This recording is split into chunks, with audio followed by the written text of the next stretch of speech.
Premium triplex villas at Bachpalli, APR Projects. Welcome to Suman TV. నేను మీ Nagaraj byte city. ఈ programme మనకు sponsor చేస్తుంది echo Tejas విద్యుత్ వాహనాల సంస్థ. ఈరోజు మన అతిథి ఉమ్మడి కరీంనగర్ జిల్లా మానకొండూరు మాజీ ఎమ్మెల్యే, తెలంగాణ మలిదశ ఉద్యమంలో దుమ్ము లేపిన ధూమ్ధాం సృష్టికర్త, కవి, గాయకుడు రసమై బాలకృష్ణ గారు ప్రస్తుతం మనతో ఉన్నారు. ఆయన అడిగి మరిన్ని వివరాలు తెలుసుకుంటాం. నమస్తే బాలకృష్ణ అన్న. అంటే మాట రసమయ్య అంటేనే ఎక్కువ పేరు మీకు తెలంగాణ జిల్లాలో. ఆ రసమయ్య అనేది పక్కన పెట్టి బాలకృష్ణ అంటే ఎవరికి తెలియదు. ఏంటి అసలు కదా? అంటే నేను మామూలుగా సిద్దిపేటలో జానపద పాటలు అవి పాడుకుంటున్నటువంటి సందర్భంలో రసమై అనేది నా సంస్థ పేరు. ఓకే. దాంతో చాలా మందికి రసమై సంస్థతోనే నాకు ఇంటి పేరే సంస్థ పేరు అయిపోయినది. బాలకృష్ణ కన్నా కూడా ఎక్కువ కూడా రసమై బాలకృష్ణ అనగానే ఎక్కువగా పాటలు దాంతో పాపులర్ అయిపోయేసరికి అట్లా మారిపోయింది. చాలా మందికి ఇంటి పేరు తెలియదు. అదే నాకు ఒక్కసారి మీరు చెప్పండి, మీ ఇంటి పేరు ఏది? పూర్తి పేరు మీ ఇంటి పేరు? ఏర్పుల బాలకిషన్. ఏర్పుల బాలకిషన్. మా విలేజ్ వచ్చి రావురుగ్ల, సిద్దిపేట మండల్ రావురుగ్ల. అట్లా ఏర్పుల బాలకిషన్ కాస్త పాటలు పాడే క్రమంలో రసమై సంస్థ వచ్చిన తర్వాత రసమై బాలకృష్ణగా మారిపోయింది. రసమై బాలకృష్ణ అదే అయిపోయింది కదా. ఎవరికి తెలియదు, నాకు తెలియదు. ఓటర్లో కూడా రసమై బాలకృష్ణ ఉంటది. నా ఎలక్షన్ బ్యాలెట్ పేపర్ లో కూడా రసమై బాలకృష్ణ అనే నా ఓటు ఉంటది. అసెంబ్లీలో కూడా రసమై బాలకృష్ణ అనే ఉంటది నా పేరు కూడా. ఎమ్మెల్యే రసమై బాలకృష్ణ అనేది మీ కవి పేరా లేదంటే సంస్థ పేరు? కానీ మీరు మంజీరా కవుల సంఘం నుంచి ముఖ్యంగా మంజీరా రచయితల సంఘం అనేది అప్పుడున్నటువంటి మరసమ్మ, అక్కడ ఉన్నటువంటి అనేక సామాజికమైనటువంటి సమస్యలతో పాటుగా రచయితలను వాళ్ళు పెట్టుకుంటే దానికి నేను సపోర్ట్గా ఉండేది. అంటే నేను మంజీరా రచయితలో పనిచేసేవాడిని. వాళ్ళకి సపోర్టెడ్గా వాళ్ళు చేసే సంస్థ కానీ వాళ్ళు పెట్టే ప్రతి ఆర్గనైజేషన్లో నేను ఉండేది. కానీ నాది ఆ సంస్థ కాదు. ఆ సంస్థలో పాల్గొనడం కూడా రసమై బాలకృష్ణ గానే పాల్గొనవాని నేను. ఒకసారి తెలంగాణ ప్రజలకు మీ గురించి కొంత తెలిసి ఉండొచ్చు కాక. అంటే తెలంగాణకి ఇతర ప్రాంతాల నుంచి వచ్చిన వారికి కావచ్చు, ఇతర రాష్ట్రాల్లో ఉన్నవారికి కావచ్చు, ఇంత నేపథ్యం ఉన్న రసమై బాలకృష్ణ గారి గురించి ఎవరికి తెలియకపోవచ్చు. వారి కోసం ఒక్కసారి మీ కుటుంబ నేపథ్యం నాకు అవసరం, ఒక్కసారి చెప్తారా? ఓకే.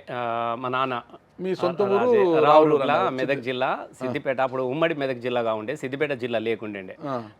రావురుగ్ల. మా నాన్న పేరు రాజయ్య, మా అమ్మ పేరు మైసమ్మ. మాకు 2 బ్రదర్స్.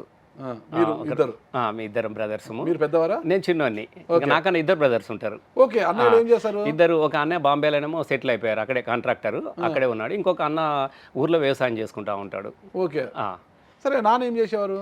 నాన్న మామూలుగా అప్పుడున్నటువంటి పరిస్థితులు అందరు గ్రామాలలో ఏముండేది, ముఖ్యంగా దళిత కుటుంబాలు అన్నీ కూడా ఎక్కడో ఒక దగ్గర పనిచేసుకుని వ్యవసాయం చేసుకునేవాడు. దాంతో వ్యవసాయ కూలిగా కూడా పనిచేసుకునేవాడు.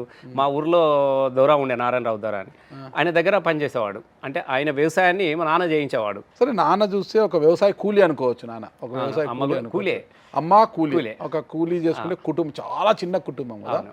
మీ ఇంట్లో ఎవరికైనా ఇలాంటి ముఖ్యంగా అంటే కళకు సంబంధించింది మా నాన్న బాగా బ్రహ్మాండమైన భాగవతాలు ఆడేవాడు. ఇప్పుడు నేను రసమై బాలకృష్ణ అని ఎట్లయితే పేరుండేనో, మా నాన్న కూడా భాగవతుల రాజయ్య అందరు. ఆయన ఇంటి పేరే భాగవతుల రాజయ్య. అంటే అద్భుతమైనటువంటి భాగవత కళాకారుడు. దాని తదనంతరం ముఖ్యంగా దళిత కుటుంబంలో నాగరాజు అన్న, ప్రతి దళిత కుటుంబంలో ప్రతిదీ ఒక కళకు సంబంధించిన కళాకారులు ఉంటారు. ఎందుకంటే ఆ నేపథ్యం అట్లాంటిది ఉంటుంది. ఇంట్లో డౌట్ అండి, ఎవరు తప్పుగా అనుకోద్దండి. తెలంగాణలో ఎక్కువ కూడా ఈ కవులు, ఈ గాయకులంతా కూడా దళిత కుటుంబాల నుంచే బయటకు వచ్చినారు. దళిత కుటుంబంలోనే ఉన్నారనమాట చాలా మంది కూడా.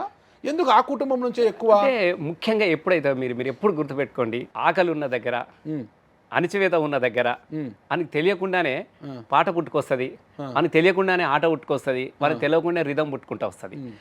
ఎందుకు అని అంటే అప్పుడున్నటువంటి నేపథ్యంలో ముఖ్యంగా దళిత కుటుంబంలో ఎక్కడో ఒక దగ్గర కూలీ నాలు చేసుకునే బతికే వాళ్ళందరూ కూడా దొరలు, భూస్వాములు వీళ్ళ దగ్గర పనిచేసేవాళ్ళు. ఏదన్నా అణచివేత జరిగినప్పుడు కానీ, వాళ్ళు ఏదో ఒక రకంగా నిర్బంధించినప్పుడు కానీ వాళ్ళు ఏం చేయాలి? దాన్ని తను ఏం చేసుకోగలుగుతాడు? తిరిగి ఎదురు తిట్టలేడు. ఇప్పుడు పటేల్ నువ్వు తిట్టంగానే నేను తిట్టలేడు కదా, వీడు బలహీనుడు. దొర నువ్వు తిట్టంగానే తిట్టలేడు కదా. తను ఏం చేసుకుంటాడు, తన మీద తనే పాటలు కైగట్టుకొని పాడుకున్నటువంటి నేపథ్యం ఉంటుంది. మీరు అప్పుడు ఉంటుంది చూడు, ఏటికైతం పెట్టి ఏ పుట్లు పండించి ఎన్నడూ మెతికెరు గారు అన్న, నేను గంజిలో మెతికెరు గారు అన్న, నాదేటి బతకాయరన్నా, నేను నాడే సావక పోతీరన్నా, ఏటికి ఏతం పెట్టి 1000 పుట్లు పండించినా కూడా ఒక్క మెతకన్నా నాకు దక్కపై అన్నటువంటి అక్కోసాన్ని, నా పంట నువ్వు దోసుకెళ్తున్నావు, నా పంట నువ్వు తీసుకుపోతా ఉన్నావు అని అడిగే దమ్ము లేక ఏం చెప్పుకున్నాడు, తాను నిందించుకున్నాడు. నాదేటి బతకాయరన్నా, నేను నాడే సావకపోతీరన్నావు. ఇట్లాంటి నేపథ్యంలో నుంచి, ఆకలి బాధ తెలిసిన వాడి నుంచి ఆకలిని ఓదార్చడానికి కోసము పాటను నేపథ్యంగా చేసుకొని పాటలు పాడుకొని కడుపు నింపుకున్నటువంటి కుటుంబాలు ఇవన్నీ. కాబట్టి ఇక్కడ నుంచి చాలామంది కళకు దానికి తోడు నేపథ్యం ఉంటుంది. ఎట్లా ఉంటుంది అంటే, ఇప్పుడు ఒక దళిత కుటుంబం అనేది ఉదాహరణకు మా కుటుంబాలు ఉన్నాయి అనుకోండి, మా ఇంట్లో ఏముంటుంది కంపల్సరీ, మాకు బీరువాలు ఉండవు, పెట్టుకోవడానికి బ్యాంకులో లాకర్లు ఉండవు. వానికి ఏ ఇంటికి పోయినా కూడా ఇంటి సిలక్కోయ్య గుడిసెలో ఒక డప్పు ఉంటుంది. అదే వాని ఆస్తి. డప్పు ఇట్లా ఎగలాడేది సార్, నువ్వు ఏదన్నా చూడండి ఒక డప్పు ఉంటుంది. అంటే ఆ నేపథ్యం నుంచి ఆ డప్పు 100%. తండ్రి డప్పు కొట్టుకుంటే ఎగిరినప్పుడు చిన్న పిల్లలు మేమే ఉన్నాం. ఇప్పుడు పెద్దవాళ్ళందరూ భాగవతాలు ఆడితే మేము చూసేది రాత్రిలా. చిన్న పిల్లలు ఉన్నప్పుడు మా నాన్న వాళ్ళు చిన్నప్పుడు మేము ఏం చేస్తాను, మేము కూడా అంత పోరగాళ్ళం గోదలు కాసుకుని పోరగాళ్ళం అందరూ ఒక దగ్గరికి పోయి గోదల కాడ వీళ్ళు రాత్రి ఏదైతే ఆట చూసినామో మళ్ళా పశువులను తీసుకొని పోయి మేము అక్కడ ఉన్నటువంటి పోరగాళ్ళం రాత్రి ఆడిన భాగవతాన్ని అంతా ఎట్లా ఆడుకునేటోళ్ళము, తుమ్మకాయలు తీసుకొచ్చుకొని కాలి గజ్జెలు కట్టి, వాళ్ళు గజ్జెలు కట్టి ఆడతారు కాబట్టి మన గజ్జెలు లేవు కదా, ఇక్కడ తుమ్మకాయలను గజ్జెలుగా కట్టుకొని వాళ్ళు వాడిన పాటలు అంతా పాడుకుంటా డప్పు కొట్టుకుంటానో జల్లెడ కొట్టుకుంటానో. పెద్దోళ్ళు మీరు చాలామంది ఊర్లలో పెద్దవాళ్ళు డప్పు కొట్టుకుంటూ ఎగిరిననుకో, పోరాళ్ళందరూ జల్లెడ ఉంటుంది అది ఇట్లా పట్టుకునేది, జల్లెడ కొట్టుకుంటూ ఆడతారు, లేకుంటే చాట కొట్టుకుంటూ ఆడుతూ ఉంటారు. అంటే ఈ నేపథ్యం తమకు తెలియకుండానే ఆ కుటుంబాల నుంచి తమకు తెలియకుండానే రిథంలో మనిషి రిథం నేర్చుకుంటాడు. వాళ్ళకి తెలియకుండా అనేక పాటలు. అంటే వాస్తవంగా ఏంటంటే దళిత కుటుంబాలలో ముఖ్యంగా పెళ్ళిళ్ళైనా, పేరాంటాలైనా, పండుగలైనా, పబ్బాలైనా పాటనే, సచిన పాటనే, బతికిన పాటనే, ఏదైనా పాటనే ఉంటుంది. పాటతోనే జీవితాన్ని సాగించిన వాళ్ళు, పాటతోనే నడకను సాగించిన వాళ్ళు. కాబట్టి అనుకోకుండా ఆ కుటుంబాలకు పాటతోని ఒక అభినవమైనటువంటి సందర్భం ఏర్పడ్డది. కాబట్టి చాలామంది దళిత కవులు, నేను వాస్తవంగా చాలామంది ఇప్పుడు మీరు గద్దరన్నం నుంచి మొదలు పెడితే, గోరేటెంకర నుంచి మొదలుపెట్టినా, జయరాజును మొదలుపెట్టినా, అందశ్రీని మొదలుపెట్టినా, దయానరసింగ్ని మొదలుపెట్టినా, ఇట్లా అనేక మంది కళాకారులు ఉన్నారు. అందరు కూడా ఆ నేపథ్యం ఆ కుటుంబాల నుంచి వచ్చిన మగవారి పేరు చెప్పారు. దీనిలో మహిళలు కూడా మంచి చాలా మంది ఉన్నారు. చాలా మంది ఇప్పుడు విమలక్క ఉంది. నేను అంటే మీకు దళిత కవుల నుంచి వచ్చేదే చెప్తా ఉన్నా. ఈ బహుజన కవులలో కూడా వాళ్ళు కూడా కవిత్రులు కూడా ఉన్నారు. చాలా మంది పాటలు రాసిన వాళ్ళు ఉన్నారు. ఇప్పుడు విమలక్క ఉంది, ఇంకా అనేక మంది కూడా పాటలు, సంధ్యక్క ఉన్నది, మా భూమి సంధ్యక్క ఉంది, విమలక్క ఉంది, అట్లా పాటలు పాడిన వాళ్ళు కూడా చాలామంది ఉన్నారు. అట్లా ఆ నేపథ్యం నుంచితో పాటుగా దాంతో పాటుగా ఎక్కువగా ఈ కుటుంబాలను ఈ మార్పుల కోసము ముఖ్యంగా గద్దరన్న ప్రభావం అనేది చాలా ఉండేది. ఎందుకంటే పీపుల్స్ వారి నేపథ్యం అంతా కూడా దళిత వీధుల నుంచి మొదలైనవి. ఎక్కడైతే అణిచివేతలు ఉన్నాయో, ఎక్కడైతే తిరుగుబాటు ఉన్నదో, ఎక్కడైతే దోపిడి గురవుతున్నాడో ఆ దోపిడికి ఓదార్పుగా వీళ్ళందరూ ఎంటర్ అయ్యారు. వాళ్ళకి చదువులు నేర్పడం స్టార్ట్ అయ్యారు, వాళ్ళు పాటలు నేర్పడం స్టార్ట్ అయినారు. దాంతోపాటుగా వీనికి పాట పాడడం కానీ, పాటలు రాసే క్రమాన్ని కానీ అట్లా అలవాటు చేసుకున్నాడు. దాని నుంచి ఈ క్రమం నుంచి ఇట్లా వచ్చింది అనేకంగా. మొట్టమొదటిగా మీ కలం నుంచి జారువాలిన కవిత ఏది అంటే, తెలంగాణ కోసం రాశారా, ఎవరి కోసం రాశారా? అంటే అప్పుడు ఇంకా తెలంగాణ పాట పాడారు అంటే ముఖ్యంగా నేను చిన్నప్పటి నుంచి ఎక్కువగా నేను జానపద గీతాలు పాడేది. ఓకే, జానపదాలు పాడేది. బాగా నచ్చిన జానపద గేమ్ చాలా నేను రేడియోలో కూడా చాలాసార్లు పాడాను. అప్పుడు నేను ఇంటర్మీడియట్ చదువుతున్నప్పుడే రేడియోలో పాటలు పాడేది. మా ఎస్ ప్రభాకర్ అన్న ఉండే, తను తీసుకొని పరిచయం చేసిన తర్వాత చిన్న పిల్లగాలం ఒకప్పుడు రేడియోలలో ఇలా పాటలు పాడతారేమో అని అనుకునే వాళ్ళం. రేడియోలో కూర్చొని ఇలా పాటలు పాడతారేమో అని అనుకునేటోళ్ళం. తెలియదు కదా మనకు, అన్న పాటలు వస్తూ ఉంటే. అంటే ఆ క్రమం నుంచి రేడియోలోనే నేను పాటలు పాడాను. 375 రూపాయలు ఇచ్చారు నాకు అప్పుడు. జానపద సంగీతం అని శుక్రవారము ఇట్లా వచ్చేది ఒకటే, వారానికి ఒకటేసారి వచ్చేది కదా. ఆ ఒక్కసారి వచ్చినటువంటి సందర్భంలో నేను ఇంటర్మీడియట్లో చదువుకుంటున్న క్రమంలోనే నేను దూరదర్శన్లో కానీ ఇక్కడ కానీ పాడినటువంటి రేడియోలో నేను మొదలు పాడిన 370 రూపాయలు. అవును, ఫస్ట్ ఏ పాట అది? చాలా పాటలు ఉన్నాయి. ఫస్ట్ 370 రూపాయలు పారితోషికం తీసుకున్న పాట ఏది? పాట కంది ఊసె కందిగా కంది కొనలు నంది మేసె, కంది ఊసె కందిగా కంది కొనలు నంది మేసె, నంది ఓలె నువ్వే రాంగనో, నవలి కళ్ళ నరు సంబంధి కళ్ళు మంట మండెనో, నల్లా కోడికి పిల్లలందం నమీలికి సాయేలందం, నల్లా కోడికి పిల్లలందం నమీలికి సాయేలందం, నడమవోయే ఆడా ఆడదానికి నవలి కండ్ల నరుసయ్యడు మా చేతి గాజులందము.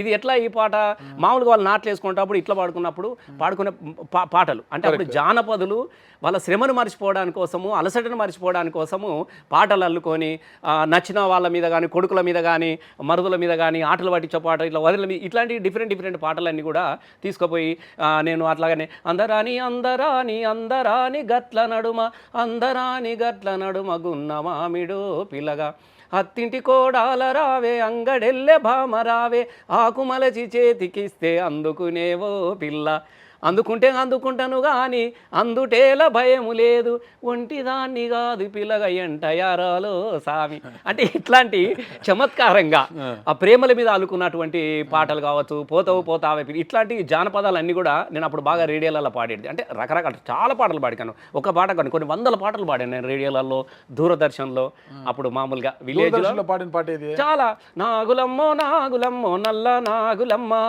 నాగులమ్మో నాగులమ్మో నల్ల నాగులమ్మ నీ ఇంటి ముందర జామ అరే జామలుందో జానా నీ ఇంటి ముందర జామ హా జామలుందో జానా జానోలే జానోలే జానోలే లేసి రావమ్మో నల్ల నాగులమ్మ ఇవి సిన్ని దానివే ఓ పిల్ల పజ్జొన్న కోసేదాని అంటే దూరదర్శన్లో జానపదాలు మాత్రమే పాడాలి కాబట్టి అవి సేకరించిన ఒరిజినల్ జానపదాలు అంటే మనము రాసిన పాటలో లేకుంటే ఇట్లా కాకుండా అచ్చమైనటువంటి జానపదుల చెమట సుక్కల నుంచి వచ్చినటువంటి శ్రమజీవుల పాటలు మాత్రమే అప్పుడు దూరదర్శన్లో పాడిన క్రమంలో ఇట్లా అనేక పాటలు పాడాను గ్రామాల్లో ఎందుకంటే నేను కూడా గ్రామంలో ఉండేవాడిని ఇవన్నీ చేసుకొని ఇట్లా చేసుకునేవాడిని కాబట్టి ఎక్కువగా అట్లాంటి పాటలు చాలా పాడేది నేను స్టడీస్ అంతా అక్కడే జరిగా స్టడీస్ అంతా సిద్దిపేటలో చదువుకున్నా సిద్దిపేటలో ఎంతవరకు చదివారు మీరు నేను పిహెచ్డి గోల్డ్ మెడల్ అన్న ఓకే నేను ఎమ్మెల్యే అయిపోయిన తర్వాత నాది ఎంఏ బిఈడి ఎంఏ బిఈడి వరకు తెలుసు నాకు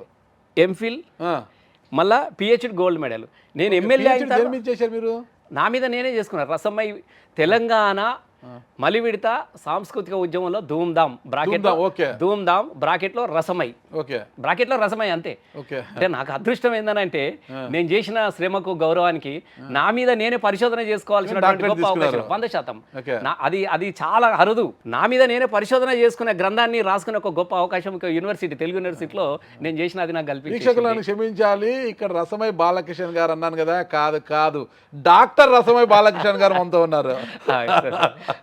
ఓకేనా సరే మరి గ్రాడ్యుయేషన్ అయిపోయింది ఎంఏ బీఈడీ చేశారు టీచర్గా గవర్నమెంట్ కొలువులో కూడా చేరారు అంటే మీరు చదువుకునే రోజుల్లోనే కొద్దిగా మీకు అప్పట్లోనే ఈ కమ్యూనిస్ట్ భావజాలం ఎక్కువ ఈ కరీంనగర్ జిల్లా అంటే అందరికి తెలిసి మావోయిస్టులకు అడ్డా అది కరీంనగర్ జిల్లా అనేది సిద్దిపేట ఏరియా అంతా కూడా మావోయిస్టులతో కూడా మీకు సంబంధాలు ఉన్నాయి అంటే ఒకటి మిమ్మల్ని ఎన్కౌంటర్ చేయాలనే పరిస్థితి కూడా వచ్చింది అప్పట్లో. అవును నేను వాస్తవంగా ఏంటంటే మావోయిస్ట్ నేను 7వ తరగతిలో ఉన్నా ఫస్ట్ నేను 7వ తరగతిలో ఉన్నాను నేను 6-7 చదువుకున్నటువంటి క్రమంలోనే మా ఊర్లో మామూలుగా అన్ని ఊర్లో ఉన్నట్టుగానే మా ఊర్లో పోలీస్ పట్టి వ్యవస్థ ఉండేది మాలిస్ పటేల్ ఉండేది ఊరు దొర ఉండేది కర్ణం ఉండేది ఇక ఊరంతా వాళ్ళ చేతుల్లో వాళ్ళ ఆధిపత్యంలో ఉండేది కదా మామూలుగా మాకు ఈ కింది కులాల మాస్కో ఊరుకు దూరంగా కొంచెం దూరంగా విసిరేయబడ్డట్టు ఉన్నటువంటి మా వాడలు మా దళిత పల్లెలు సహజంగానే మేము గ్రామాలకు వెళ్ళినా కూడా హనుమాన్ల గుడికి అడిగి పోయినా కూడా ఆ గుడి మెట్లు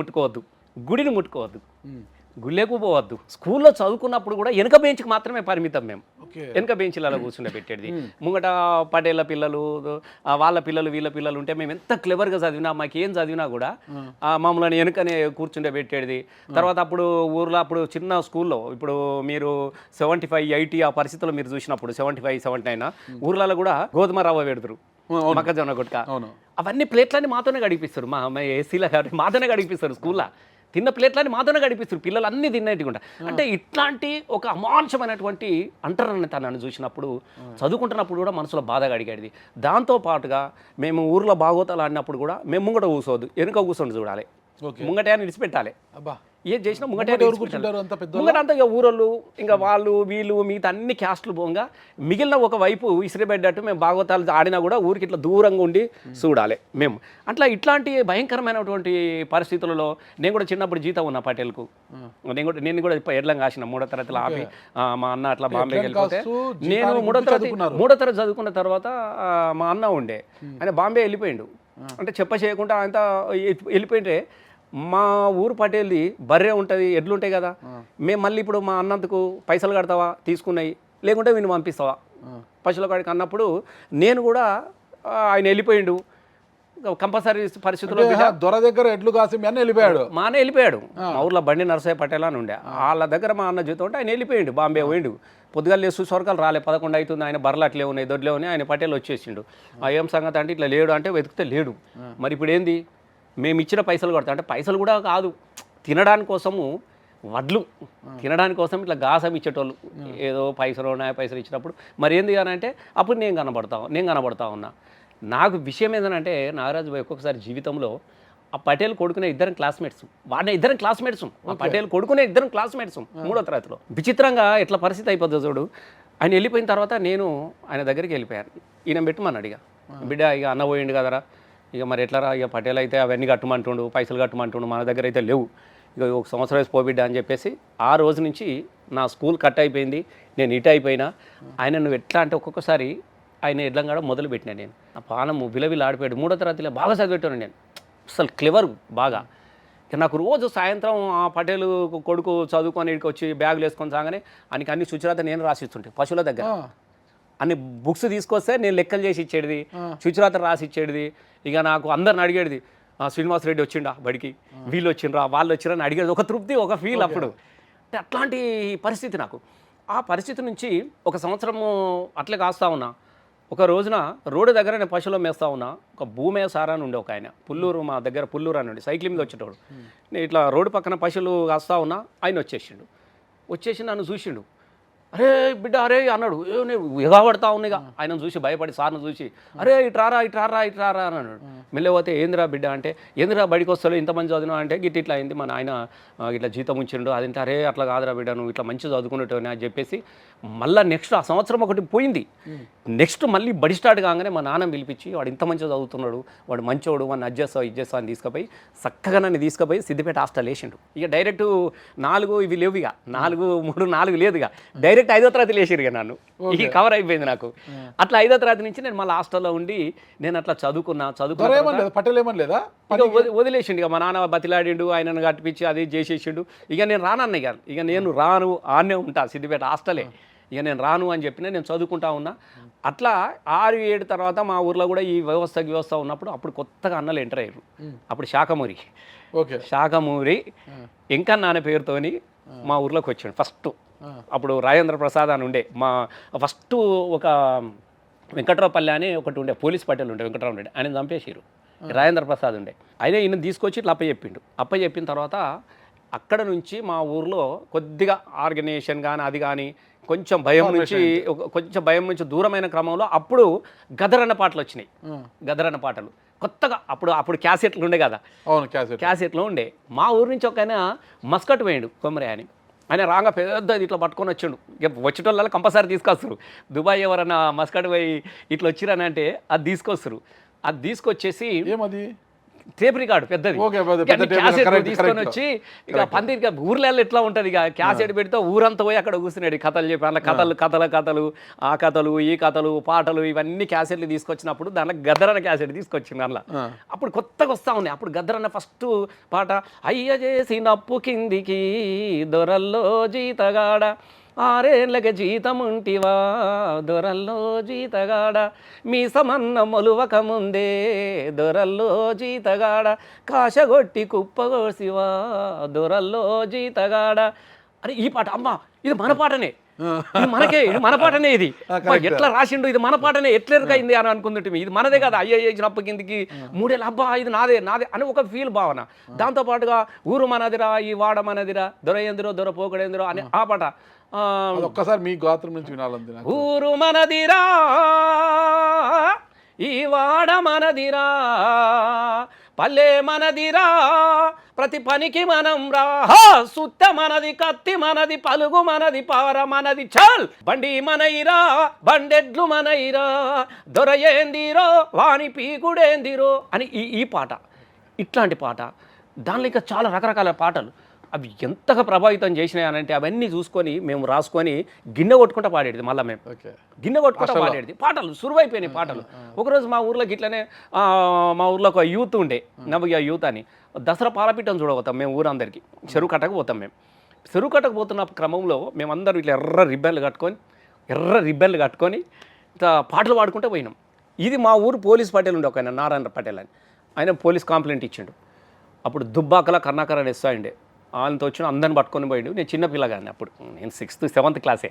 అందరిని తీసుకొని పోయి లోపటేసి కొట్టిండు మామూలుగా. నన్ను మాత్రం ఇట్లా గోడ కురిసేపించిండు చిన్న పోరాడని. చల్ నడు ఇంకోసారి పాట పాడినాం అనుకో అంటే మొదటిసారి ఊరు మనదిరా వాడమనేదిరా అని పాట పాడినందుకు పోలీస్ స్టేషన్లో ఫస్ట్ టైం నేను గోడ కురిసేసిన.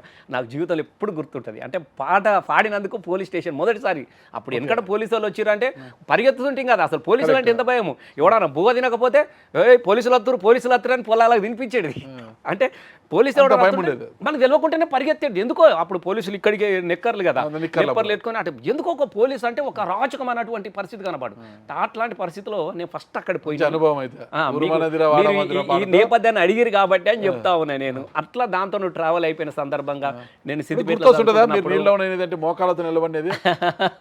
ఏ పోలీస్ అయితే మిమ్మల్ని పోలీస్ స్టేషన్ లో మోకాళ్ళపై నిలబెట్టించాడో అదే పోలీస్ తో మీరు సెల్యూట్ కొట్టించుకున్నప్పుడు ఆ రోజులు గుర్తొచ్చాయా? 100%. అంటే ఒక్కొక్కసారి అంటే మనకు తెలియకుండానే మన ట్రావెలింగ్ మన జీవితంలో నేను ఇట్లా అయిపోయింది, 10th అయిపోయింది, ఇంటర్మీడియట్ పోయినా, ఇంటర్మీడియట్ దుబ్బాకలో అయినా, కాలేజ్ చైర్మన్ ఇంటర్ వచ్చేసినది.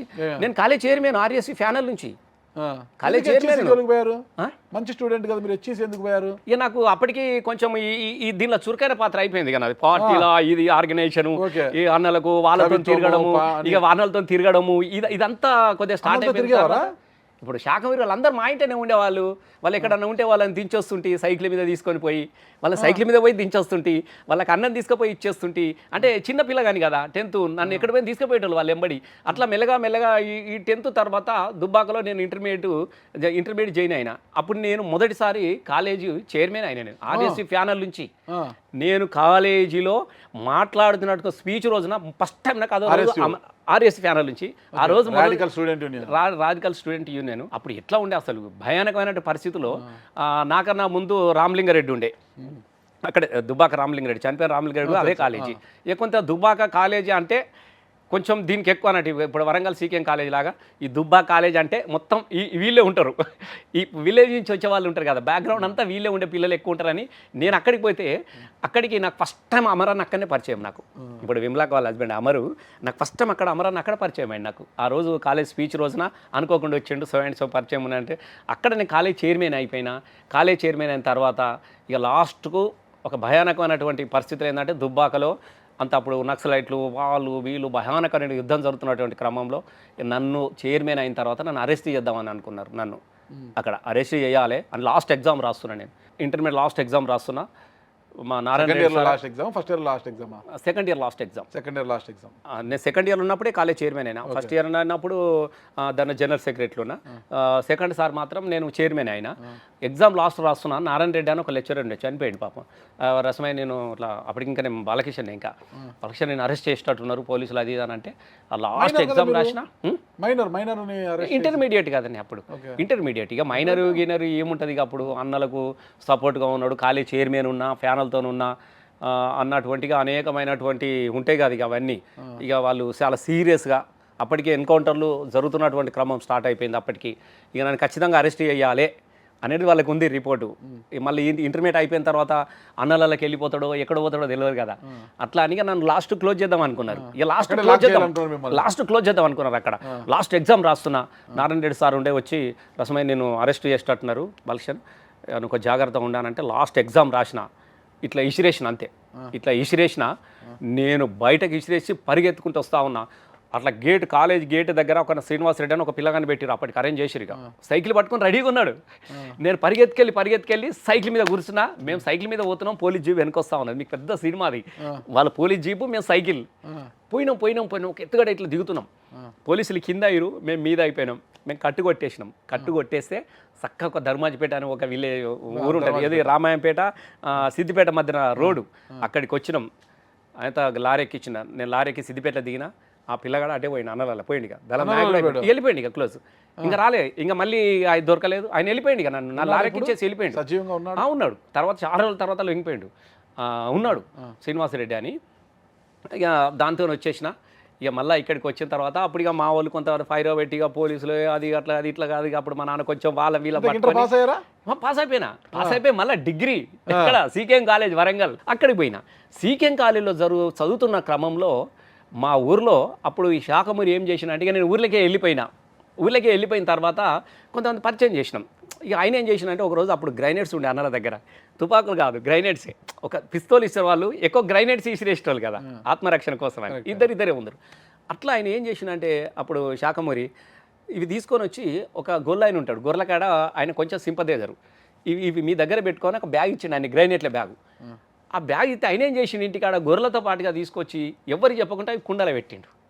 ఆ గ్రైనేట్స్ అని కుండలే కదా అప్పుడు ఇంట్లో వాళ్ళ కుండలేసి ఆయన గొర్రెలకు కొట్టుకొని వెళ్ళిపోయింది ఎవరికి తెలియదు ఒకరోజు వాళ్ళ అమ్మ సాయంత్రము రొట్టెలు చేస్తూ ఉన్నది వాళ్ళ తమ్ముడు ఉన్నాడు వాడు కుండలన్నీ వెతుకుంటూ వచ్చి అవ్వ ఇవేంటి ఏ కుడుములాగా ఉన్నాయని వాడు గ్రైనేట్ తీసుకొని వచ్చిండు ఆ గ్రైనేట్ తీసుకొని వచ్చిండు పొయ్యి కాడికి డామ్మన పేలిపోయింది ఇల్లు పేలిపోయింది పిల్లగాడు చనిపోయారు వాళ్ళ అమ్మ ఈ రొట్టెలు చేసి తామే ఈయన చనిపోయిండు మొత్తం ఇల్లు పేలిపోయింది పెద్ద సంచలనం పెద్ద వార్త అప్పుడు ఇంకా వీళ్ళేం చేసిరంటే అప్పుడు ఇవి ఎట్లా వచ్చినాయి ఏం కథ ఇవన్నీ ఎట్లా వచ్చినాయి అనే క్రమంలో వచ్చినప్పుడు అప్పుడు మన పేరు మళ్ళీ వచ్చింది సో అండ్ సో పిల్లగాడు ఉండే ఇక్కడ నుంచి ఈడికి వచ్చిండు ఇట్లా ఎదిగిండు ఇక్కడ చదివిండు ఈడికి పోయిండు ఇప్పుడు ఏడ చదువుతుందంటే సీకేఎం కాలేజ్ అమ్మ సీకేఎం కాలేజ్ అంటే పక్క ఆర్గనైజేషన్ కోసమే పోయిండు అనేది మళ్ళీ స్టార్ట్ అయింది అక్కడ సీకేఎం కాలేజ్లో అప్పుడు నన్ను అక్కడ తీసుకొని పోయి సీకేఎం కాలేజీకి వచ్చి ఒక 1-2 నెలలు నన్ను మొత్తం అబ్జర్వ్ చేసారు ఏడుంటున్నాడు అప్పుడు నేను లోతుకుంటున్నటువంటి ఆ సీకేఎం కాలేజ్ పోవడానికి ఒక కట్ట ఉండేది దేశపేట సీకేఎం కాలేజ్ పోవడం ఆ కట్ట మీద నుంచి రోజు వస్తుంటే అట్లా ఆ క్రమంలో నన్ను వాచ్ చేసి తీసుకొని పోయిండు ఇక తీసుకొని పోయి తుపాకులు ఇమానుడు ఇదంతా నేపథ్యం ఈ కథ ఏంది ఇక్కడికి ఎందుకు వచ్చిన అంటే మామూలుగా చదవడానికి వచ్చిన ఇదంతా లేకుంటే ఇక బాగా ఒక 3 రోజులు భీమారం వరంగల్ దగ్గర భీమారం అప్పుడు ఆ స్పెషల్ ఇప్పుడు అది అప్పుడు కొత్త గడుతురు క్వార్టర్స్ వీళ్ళై యాంటీ నక్సల్స్ అవన్నీ అక్కడే కాదు ఇప్పుడు అక్కడ భీమారం క్యాంపు వరంగల్ దగ్గర భీమారం క్యాంపు ఉంటుంది ఆ క్యాంపు తీసుకెళ్ళి ఒక 3 రోజులు ఇక అప్పుడున్న పరిస్థితులు ఎట్లుంటాయి టార్చర్ అప్పుడు డిటి నాయక్ అని ఉండే డిటి నాయక్ గారు దీని యాంటీ నాకు తెలియదు కానీ చిన్నపిల్ల కానీ ఇక బాగా ఒక 3 days మాత్రం భయానకంగా ఇక ఆ పరిస్థితులు ఎట్లా ఉండే అప్పుడు ఎన్కౌంటర్లు రామనాథ్ అసలు భయానకంగా అక్కడ ఇక 3 రోజులు విపరీతంగా కొట్టుడు అంటే మామూలు కొట్టుడు ఉంటుందా ఇక అసలు ఏ మామూలుగా ఉంటుందా నన్ను అయితే ఇట్లా ఫ్యాన్ కుగులాడేసిరు ఇట్లా ఊడిపోయింది నా చెయ్యి ఇట్లా చచ్చిపడిపోయింది చెయ్యి ఇట్లా ఇక భయానకం ఇక మీకు వరంగల్ పోలీసులు కరీంనగర్ పోలీసులు నక్సల్ మూమెంట్లో దూరుకోవడం అంటే ఇక వాడు చచ్చిపోయినట్టే లెక్క బయటకు వచ్చినే ఉండదు ఇంకోటి ఆ భీమారం క్యాంపు మనిషి పోయిందంటే పద్మాక్షి గుట్టలో ఎన్కౌంటర్ అయితే వెళ్ళాలి ఆ క్రమం ఉండేది అక్కడ అట్లా 3 రోజులు అయిపోయిన తర్వాత నర్సంపేట అన్ని తిప్పించారు నా దగ్గర తుపాకు ఉంటే ఎవరో వాళ్ళ ఒక ఆయన వచ్చేసి లేనన్నట్టున్నాడు మళ్ళీ రాత్రి తీసుకొని వచ్చి పద్మాక్షి గుట్టలకు తీసుకొని పోయి ఇక తుపాకి పెట్టిండు ఫైనల్గా తుపాకి ఈయన డిటి నాయక్ గారు అప్పుడు నాకు డిటి నాయక్ అని పేరు గిట్ల ఏం తెలియదు కదా తుపాకి పెట్టిండు చలో కళ్ళు మూసుకో నేను కాల్ చేస్తున్నాం అన్నాడు ఇప్పటికని చెప్పు నువ్వెందుకు వచ్చినావు ఇక్కడికి తుపాకి లేదు ఏది లేదు సార్ నేను చదువుకోవడం వచ్చినా అంటే లేదు నేను ఇస్తావా లేదు ఇక ఫైనల్ రా కొట్టేస్తున్నాం చలో అన్నారు ఇక కొట్టేసారని ఇక నేను చచ్చిపోయినా అనుకున్నా వాస్తవంగా పెట్టేసిండు ఇట్లా పెట్టేసి అప్పుడు తీసి ఇక నువ్వు వెళ్ళిపోరా నేను ఒక్క ఆయన బతికిచ్చింది నేను నర్సంపేటకు పోయినప్పుడు ఒక హోటల్లో కూర్చున్నప్పుడు ఒకడు వచ్చిండు ఎదురుగా కూర్చుండబెట్టారు తుపాకీ నేను ఆయనకు తుపాకులు ఇచ్చినను అనేది వాళ్ళ దగ్గర సమాచారం ఆయన ఒక్కటిసారి ఈయన కాదని చెప్పిండట వాడు నేను బతికిచ్చిండు పోవని చెప్పిండు ఒక 50 రూపాయలు నాకు చేతిలో పెట్టి హాస్పిటల్ చూపించుకొని చెప్పి వెళ్ళిపోయిండు కట్ చేస్తే జరిగినటువంటి అనేక క్రమంలో ఇదంతా వచ్చిన తర్వాత నేను మళ్ళీ సిద్దిపేటకు వచ్చి డిగ్రీ సిద్దిపేటలో చేసిన కట్ చేస్తే అదే డిటి నాయక్ గారు గిట హరిరామయ్య అని ఫ్రెండ్ ఉండే మా దగ్గర నీటిపారుదల ఇసే ఇట్లా పనిచేసిండు ఆయన బిడ్డ పెళ్ళికి వచ్చినప్పుడు డిటి నాయక్ గారు వచ్చారు అసలు ఆయన గుర్తుపట్టిండు నన్ను ఇక మీ పొజిషన్ అప్పుడు నేను అప్పుడు ఎమ్మెల్యే చైర్మన్ పంపిన క్యాబినెట్ మినిస్టర్ కదా చైర్మన్ కదా ఇక్కడ అసలు ఆయన గుర్తుపట్టిన చైర్మన్ కదా నాకు క్యాబినెట్ మినిస్టర్ ప్రోటోకాల్ కదా ఆయన నన్ను గుర్తుపట్టిండు అంటే అప్పటికే నేను ఎమ్మెల్యే అయిన ప్రశ్న ఆయన కూడా ప్రజారాజ్యం నుంచి పోటీ చేసిండు ఇక రాజకీయాలకు వచ్చిన తర్వాత తెలిసిపోతుంది కదా ఆయన నన్ను కలిసి రసమాయి ఇటు రమ్మ అన్నాడు ఇట్లా సర్కార్ నేను భోగన అయితే లేచి నమస్తే అన్నాడు కూర్చున్నాక చూసినావా నేను ఆ రోజు బతికిస్తే ఇలా నువ్వు ఎట్లయినా చూడు అన్నాడు అరే ఇక అంటే నువ్వు అంటే అవును మరి నేనే నీ తుపాకీ మీద నీకు 50 రూపాయలు నిన్ను పద్మాక్షి గుట్టల్లో నీ కనత మీద తుపాకీ పెట్టింది నేనే, చూసినావా కాలం ఎట్లా అయిపోయింది చూసినావా అని చెప్పేసి పాపం ఫోటో దిగినాం మేము ఇద్దరం, మంచిగా సెల్ఫీ తీసుకున్నాం, అల్లుకున్నాడు. అంటే మీకు తుపాకీ మీద ఘనత అనేది చెప్తున్నాను నీకు. అంటే ఒక ఇక్కడ నుంచి ఇక్కడ ప్రస్థానం నుంచి ఇట్లా వచ్చిన తర్వాత నేను మళ్ళీగా సిద్దిపేటలో డిగ్రీ చేయడము, డిగ్రీ అయిపోవడం తర్వాత బీఈడి ఉస్మానియాలో చేసిన, మళ్ళీ నాకు టీచర్ జాబ్ వచ్చింది. దాని క్రమంలోనే మళ్ళీ ఎంఏ చేసిన, చదువుకుంటేనే టీచర్ అయిన తర్వాత కూడా నేను మళ్ళీ ఎంఏ చేశాను. మళ్ళీ దాని క్రమంలో ఇక సార్ నాకు మొదటి నుంచి ఇక కేసీఆర్తో అటాచ్మెంట్ మొదటి నుంచి చాలా చిన్నప్పటి నుంచే ఉండేది. నాకు అదే అర్థం కాదు, కేసీఆర్తో మీకు మంచి అనుబంధం ఉంది, మీరు మొత్తం నుంచి కూడా ఒక కమ్యూనిస్ట్ భావజాలం, ఒక రాడికల్ భావజాలం మీతో మావోయిస్టులకు దగ్గర. అలాంటిది కేసీఆర్ అని ఒక బూర్జువా పార్టీకి చెందిన నాయకుడైన, మరి కేసీఆర్ గారికి మీరు ఎలా దగ్గరయ్యారు? మీరు కేసీఆర్ గారు అంటే టీఆర్ఎస్ పార్టీ ఆవిర్భావంలోనే కేసీఆర్ గారి కోసం పాటలు రాసేవారు, పాటలు పాడేవారు, మీరు అసలుకి చాలా కీలకంగా ఉండిపోయారు ఆయన దగ్గర మీరు. అంటే అలాంటి భావజాలం ఉన్న మీరు ఒక బూర్జువా పార్టీ అనే భావజాలంగా నేను చిన్నవాడిని, అంటే బూర్జువా జాలము పార్టీ అని కాదు, ఒక కాంగ్రెస్ టీడీపీ రెండే, కాంగ్రెస్ టీడీపీ రాజకీయ పార్టీలు అంటే అప్పుడు నడుస్తున్నటువంటి ప్రాంతం ఏంది, కాంగ్రెస్ పార్టీ లేకుంటే టీడీపీ పార్టీ. తెలుగుదేశం పార్టీలో ఉన్నప్పుడు కూడా ఆయన ఎలక్షన్స్ కు మీరు పాటలు రాసి పాడేవారు. ఆయనకు నేను మొదలు చిన్నగా ఉన్నా, ఆయన మొదటిసారి పాట పాడినప్పుడు నేను 8th క్లాస్ స్టూడెంట్ను, సిద్దిపేట హాస్టల్లో చదువుకుంటున్నప్పుడు ఆయన 84లో ఫస్ట్ టైం ఆయన పోటీ చేసినప్పుడు దానే అని ఒక ఆయన ఉండే రాజకపేట సార్తోని కేసీఆర్ గారితోని అని, ఇంకా అప్పటికే కేసీఆర్ కాలే కే చంద్రశేఖరరావు అని అందరూ, ఆయన దాని అని పాటలు పాడేటాడు. ఆయన వెనక పాడడానికి కోసం మనం దోలుకొని పోయాడు హాస్టల్కి వచ్చి. అరే పిల్లగాలు ఎవరు ఉన్నారు హాస్టల్లో పాటలు పాడంటే, నాకు మొదటి ఇప్పుడు ఉంది కదా ఊర్లో పాడిన నేపథ్యం ఉంది కదా, 7వ తరగతి ఇవన్నీ ఉన్నాయి కదా పాడేటి, అరే ఈడు మంచిగా పాడతారంటే నన్ను ఎంబడి తోలుకపోయారు మమ్మల్ని.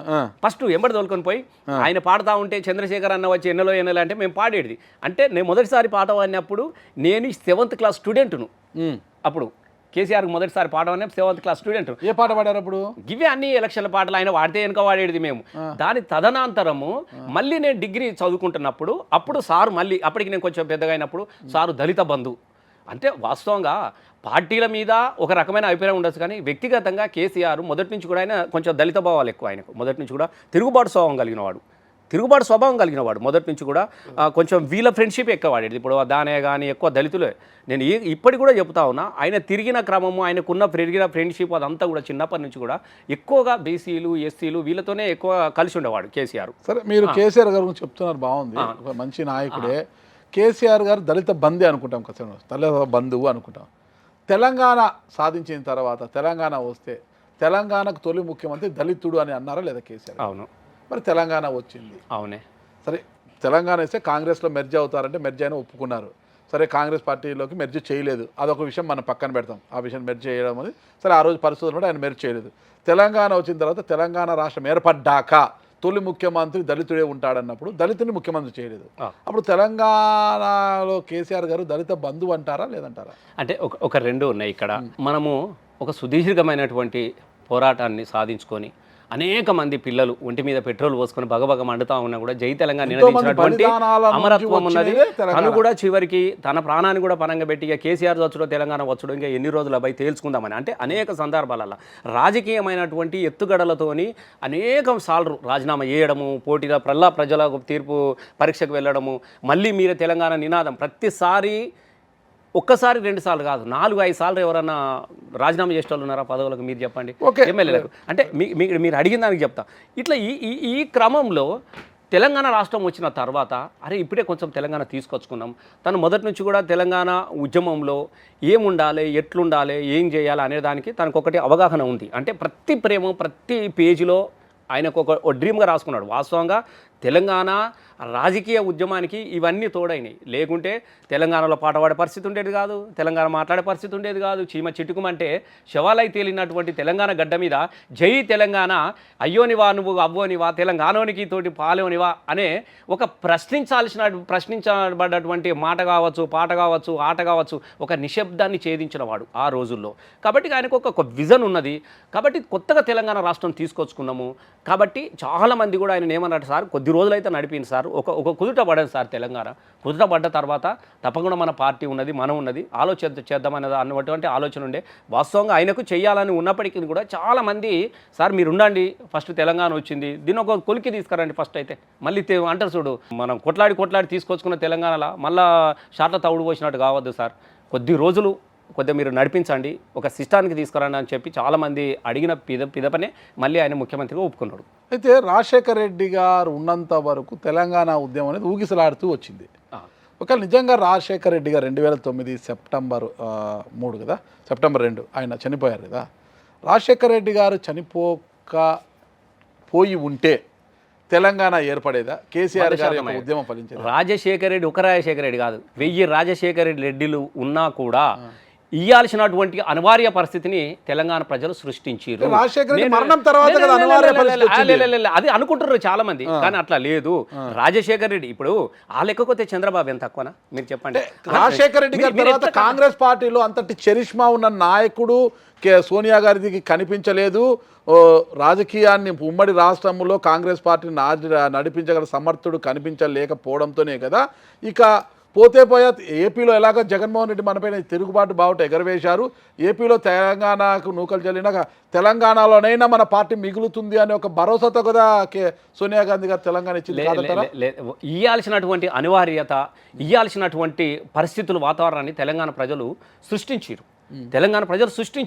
అప్పుడున్నటువంటి కాంగ్రెస్ గవర్నమెంట్లో కూడా ఏ మంత్రి ఎమ్మెల్యే గ్రామాలకు పోయే పరిస్థితి ఉండేనా? మీరైతే చూసారు కదా, రాస్తారు ఒక రహదారి మొత్తం నిర్బంధం అంటే నిర్బంధం, ఊర్లలో ఒకరు అడుగుపెట్టే పరిస్థితి లేదు. ఎక్కడికక్కడ జై తెలంగాణ అనడే తప్ప నై తెలంగాణ అనేటోడు ఊర్లలో అడుగుపెట్టలేనటువంటి అనిశ్చితమైనటువంటి ఒక గొప్ప పోరాటాన్ని తెలంగాణ ప్రజలు చాటినరు. కాబట్టి అది రాజశేఖర రెడ్డి ఉన్నా, చంద్రబాబు ఉన్నా, ఎవరున్నా కానీ ఇయ్యాల్సిన పరిస్థితే. నేను 100% చెప్తున్నా. మీకు చాలామంది ఏమనుకుంటా అంటే రాజశేఖర రెడ్డి చచ్చిపోతేనే తెలంగాణ వచ్చిందని కాదు. 100% రాజశేఖర రెడ్డి ఉన్నా కూడా ఇయ్యాల్సినటువంటి అనిశ్చిత పరిస్థితి మాత్రం తెలంగాణ ప్రజలు తీసుకొచ్చుకున్నారు. అంటే తొలి దశ ఉద్యమానికి మళ్ళీ దశ ఉద్యమానికి తేడా ఏంటి అసలు? అంటే ఒక రకంగా అప్పుడు నాయకత్వంలో ఉన్నప్పటికీ కూడా భావవ్యాప్తి అనేది లేకుండా ఉండే. వాస్తవంగా అప్పుడు కూడా చెన్నారెడ్డి లాంటి వాళ్ళు కూడా చాలా ప్రయత్నాలు చేసిరు.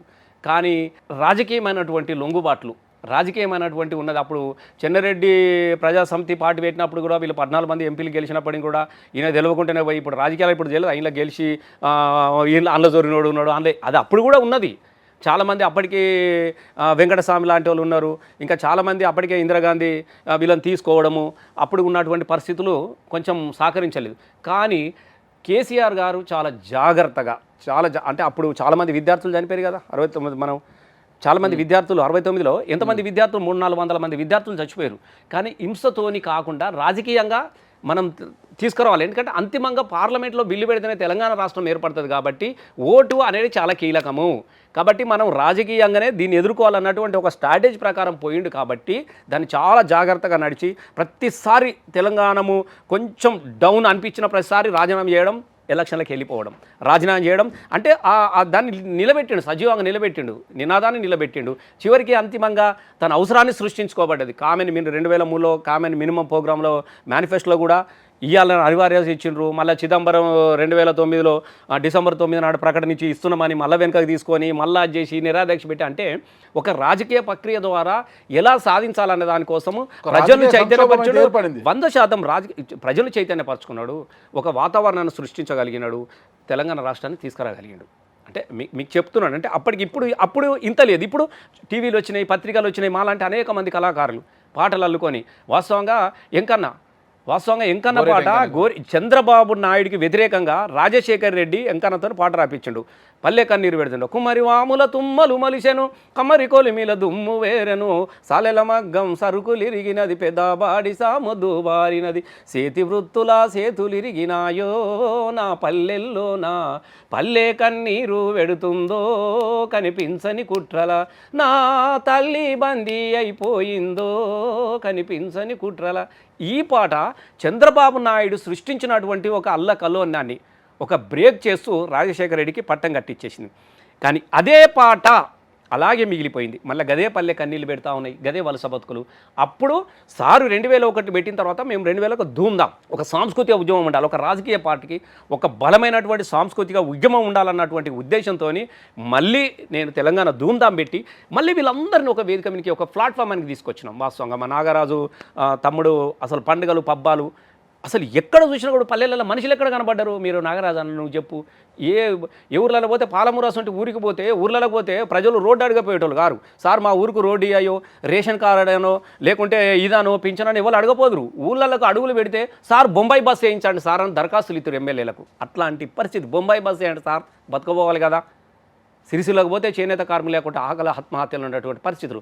ఈ నేపథ్యాన్ని అన్ని క్రోడీకరించుకొని మేము ధూమ్ధాం పెట్టిన తర్వాత చాలా పాటలు ప్రజలను కదిలించే పాటలు. మన కోదాడ సీన్ రాసింది, ఉండు పైలంగుండు అమ్మ మాయమ్మ, బొంబాయి పోతున్న తల్లి మాయమ్మ, బతుకుబారామాయ సేతగోరామాయ, చేసేదేమీ లేక సంచారం పోతున్నా, బతుకు తెరువు కానీ అమ్మ మాయమ్మ, బొంబాయి పోతున్న తల్లి మాయమ్మ, సేతగాన్ని దాని కొడుక మల్లయ్య, ముసలిపానం నాది బిడ్డ మల్లయ్య, ఈ ఏడు కరువు వస్తే వచ్చేడు చూద్దాము, కలో గంజో తాగి బతుకుదాం బిడ్డ, నువ్వు పోవద్రాని పాట పాడి వేదిక మీద పైలం సంతోష్ చనిపోయాడు.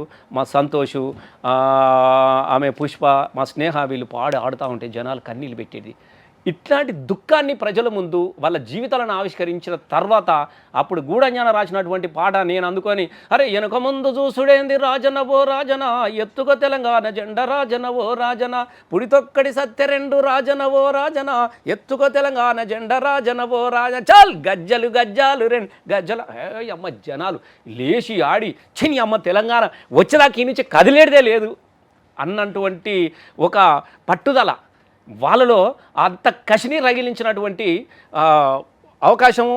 ఇటు సాంస్కృతిక ఉద్యమము, ఇటు రాజకీయ ఉద్యమము, ఇటు పత్రికలు, మీడియా ఇవన్నీ కూడా హైప్ తీసుకొచ్చినాయి. అంటే ఆనాడు ఇవన్నీ లేవు, ఈరోజు ఇవన్నీ తోడొచ్చినాయి. ఆ రోజుల్లో కేవలము మన రెడ్డి సంగం సత్యనారాయణ గారు, మాచర్ల సత్యనారాయణ గారు మాత్రమే పాడేది.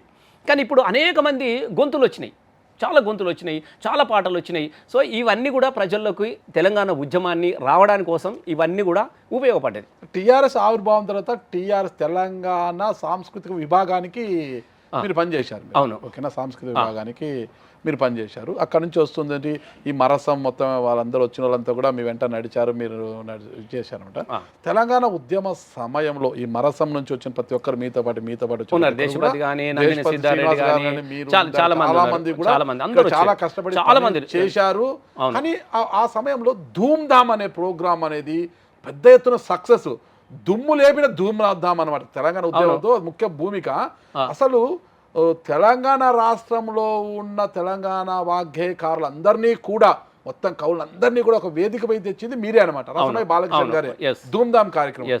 అసలు గద్దర్ గారు, విమలక్క, గోరేటి వెంకన్న గారు, ఇలా చెప్పుకుంటూ పోతే చాలా మంది ఎవరిని వదలకుండా ఒక వేది మీద తెచ్చి దద్దరిల్లిపోయిందనమాట. వాళ్ళ పాటలతో, గజ్జల సవ్వడితో, డప్పు చప్పులతో దద్దరిల్లిపోయింది. అసలు ధూమ్ధామ్ అనేది ఎలా ఆలోచన వచ్చింది మీకు? అసలు ఎలా పెట్టాలనుకున్నారు? అంటే వాస్తవంగా నేను 2001లో ఈ అశోక్ తేజ రాసినటువంటి పాటలను, సుద్దాల అశోక్ రాసిన పాటలు మంచి బతుకు పాటలు, అప్పుడు చాలా పాపులర్ పాట ఉంటుంది చూడు, నేలమ్మ నేలమ్మ నేలమ్మ నీకు వేల వేల వందనాలమ్మ, నేలమ్మ నేలమ్మ నేలమ్మ, ఇది ఆ పాట.